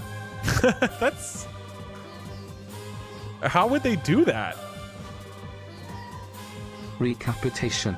A guy can remove his head and keeps throwing it under people, and under bathroom stalls etc. So your goal is to get his head attached again so he can't be creepy. They could just use flex glue. They have evaded taxes all this time. Turns out the boss is named Taxes. Oh, fuck, that is a good idea. It's like, if we have the final boss be a collection of all their personalities. Maybe a giant tree boss. That depends on what trees or plants they damaged during the adventure. Or maybe creatures they killed. It could be controlled by Twitch chat. Oh, fuck. Okay. A necromancer that summons every person or creature they killed in the path leading up to him. So depending on how bloodthirsty they are, changes the difficulty for the finale fight. Oh, that is cool, but I also don't want to just like punish it if they... I like the idea of a guy who was doing all of these things unintentionally, but just says, you know what, fuck you in the end. Yeah. Although, I guess these don't have to be mutually exclusive. It could do that the clones are decided judging by their you morality guys. And they're trying to rebel and kill God, meaning you Doug. Well, no, because the whole point is that they're AIs, right? Damn. So the combo of so I think these are two They're different on a things. journey to open the fart gates to release the people from the oppressive fart barons. yeah, it's all related to the fart gates. It's a capture they have to complete. The only downside, okay, you guys controlling the final boss is also really cool. I do like that a lot. Optionally Fuck. saved NPCs join them in the end fight. Yeah, potential. I think we play that stuff by ear. That's the type of stuff that, like, we just roll with what happens, right? So quite possibly. Well, okay, the reason we can't really do their both... most personal fears. The reason we can't really do both of these ideas... Okay, I think there's two different concepts that are cool here. One is the idea that based on the personalities that we collectively decide for the AI at the beginning of each stream, that affects the final battle. And I think that's really cool. Like, the same thing that that's going to make the whole adventure interesting and distinct is also going to define the ending in some way and utilizes AI in an interesting way, right? Where then I'm asking the AI of, like, what do you want to do? But they're the opposite of the players. Alternatively, this can be Twitch chat, which is also a really good ending, right? So this is like a dragon or whatever that you guys, I'll just like pull what you want, right? I'll just pull what you want to do as the dragon, and you are trying to stop them. I think the downside to you guys controlling it is that there's a strong chance you won't want to kill them. Like if we're really in love with this AI now, I feel like a lot of people will just like try to not kill them. And that's funny, but it's not very like climactic.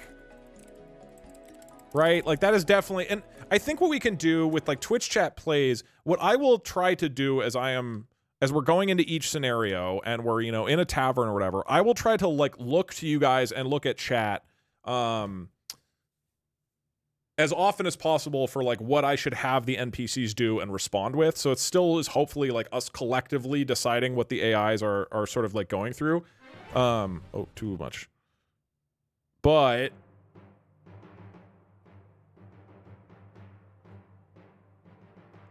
yeah, I mean, we could have Twitch chat control a character like randomly in the middle of one of the encounters.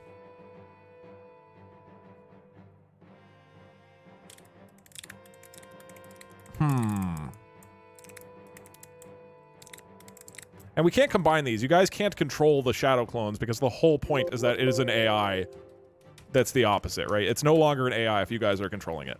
That's just a character. Damn, there's just so many cool ideas. Okay, I think we start with shadow minions or shadow clones. I think that's the coolest, most potent thing that ties together to this core theme, which is we design characters and we see what happens, and then the design of those personalities also affects the ending. I think let's start with that. And then down the road we can do like Twitch chat controlled characters and stuff. Yeah, or Twitch chat is a lackey or something. You know, it's like some little minion or whatever that you guys control. I think there's a lot of good options here. I think we start with that. We start with shadow clones. Okay, real quick. Do we want to do shadow clones or shadow clone? Because this could be like evil wizard who is the opposite of their personalities combined. It would simplify the fight a little bit. Whereas if we do if we have like 3 shadow clones, it just means there's a lot going on, right? Probably it should be 3. I think that works better. Yeah, okay. Technically, and from a like length of time, it's going to be a lot longer with 6. I'm going to have to like, yeah, it'll be a lot, but I agree. I think we got to go 3. You face your shadow clones. And that's like a really cool idea. Well, the 6 characters, there will be more than 6 characters in certain scenes anyways. They'll just have to deal with it. They'll be okay. Okay. They merge for phase 2. 1 with 3 rounds for each AI. Well, I think I need each one of them to give their own individual responses, because that's like the only way it would show off their like personality in a unique way. It needs to be like them each talking. I'm not sure if that's what you meant, but Yeah, I mean, maybe they merge together phase 2. Most likely not, because that would require a different technical setup on the coding side, and I would rather not do that.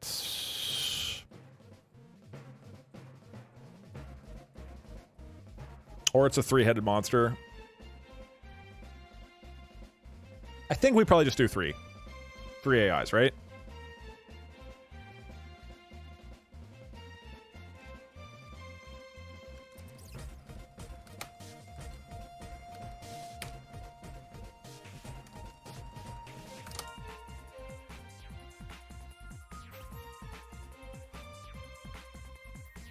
The 3 heads is like there's less flexibility. Like a head can only convey personality so much, right? Like a head can't go like I don't know. Like you're attached to a body. I don't think it's a cool idea, but I don't think it mechanically is as flexible. All right, cool. Well, to recap, we have a cool thing planned now. We have got what 18 different scenarios, I think. 18 different scenarios, which we will put together into a big tree that the AIs can go through. So, to recap for anybody who's missed all this, hopefully in the next week-ish, we'll do one of these. This might be more than a week of needing to get all this prepped. But we're going to start the stream by developing 3 AI personalities. We will have these paths that they can choose to go through with all these different scenarios. Each scenario will build out a little map using Dungeon Alchemist. We'll have NPCs and whatnot that they can interact with a sort of like quest or goal that they have to get through in each scene. Each of the scenarios are hopefully going to be funny and varied and entertaining and repeatable. And then we will also have little like twists that we'll do so that you and I can add and change things slightly depending on what the personalities are doing. And then when they get to the final boss, it is going to be 3 copies of themselves, but with the opposite personality. And then we see if they can defeat the 3 shadow clones. And if so, they have officially solved the campaign. This sounds cool as hell. I hope this is as cool as it seems like it's going to be. Like, this seems sick. That is it for today. I have all week off and a S-load of beer. Make it happen soon, smile. Hopefully, like, Thursday or Friday. It would probably mean I won't stream before then. Because, like, doing all the scenarios, getting all the NPCs, what really about thinking it clones through. of the party, but the only difference is they know they're Ash in a simulation. I think this wouldn't be too interesting multiple times, but could be good ones. Yeah, the shadow clones keep being like, "You're an AI! Stop fighting me! Doug is controlling us!" Can Poxy be the final boss? No, we are not doing this today. I need to now go create a map that looks decent and create what if during maps the adventure, for every the scenario. eye can have some of their personality changed due to some events, but the opposite eye is based on the original. So that maybe it'll be interesting if the Ash grow and some things aren't a problem for them anymore from the opposites. Yeah. Yeah, I'll need to think about that. Should be doable I think coding-wise. once you beat the final boss, the real villain all along, Dr. Douglas Eggman finally reveals himself. How will it be decided what scenario they go? They will decide. So I'll basically be like, to your left there's a tavern, and to your right there's a castle. Hey Doug, we mess up Ash on accident all the time. Chat can probably do it on purpose. Also, what about Dougal for a villain name? Shadow Clone sounds pretty cool. More so than Dougal, to in my opinion. I did not do Baldur's Gate 3 yet, but I'd like to. I have more time now, so I've been getting a little more video game time in. But by the way, in the final battle, there will always be an explosive barrel. Don't you guys worry. Cool. This was a stream. I'm going to call it there. Thank you for watching. This is actually really fun, just to like plan something together. So thanks for hanging out. Not the most exhilarating stream of all time, but good time.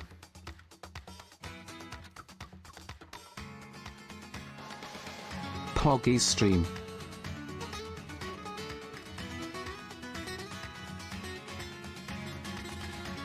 Wait, I just got here.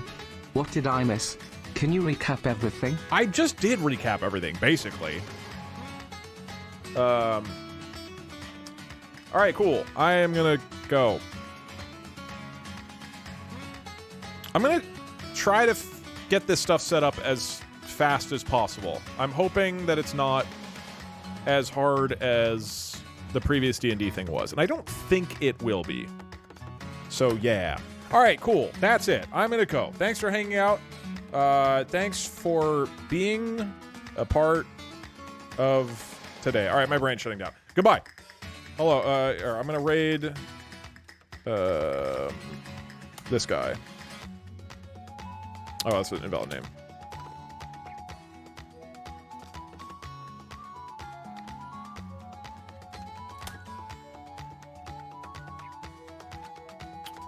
All right, go enjoy your raid on Shadow Clone. I have no idea who this is, by the way. All right, bye. Have a good one.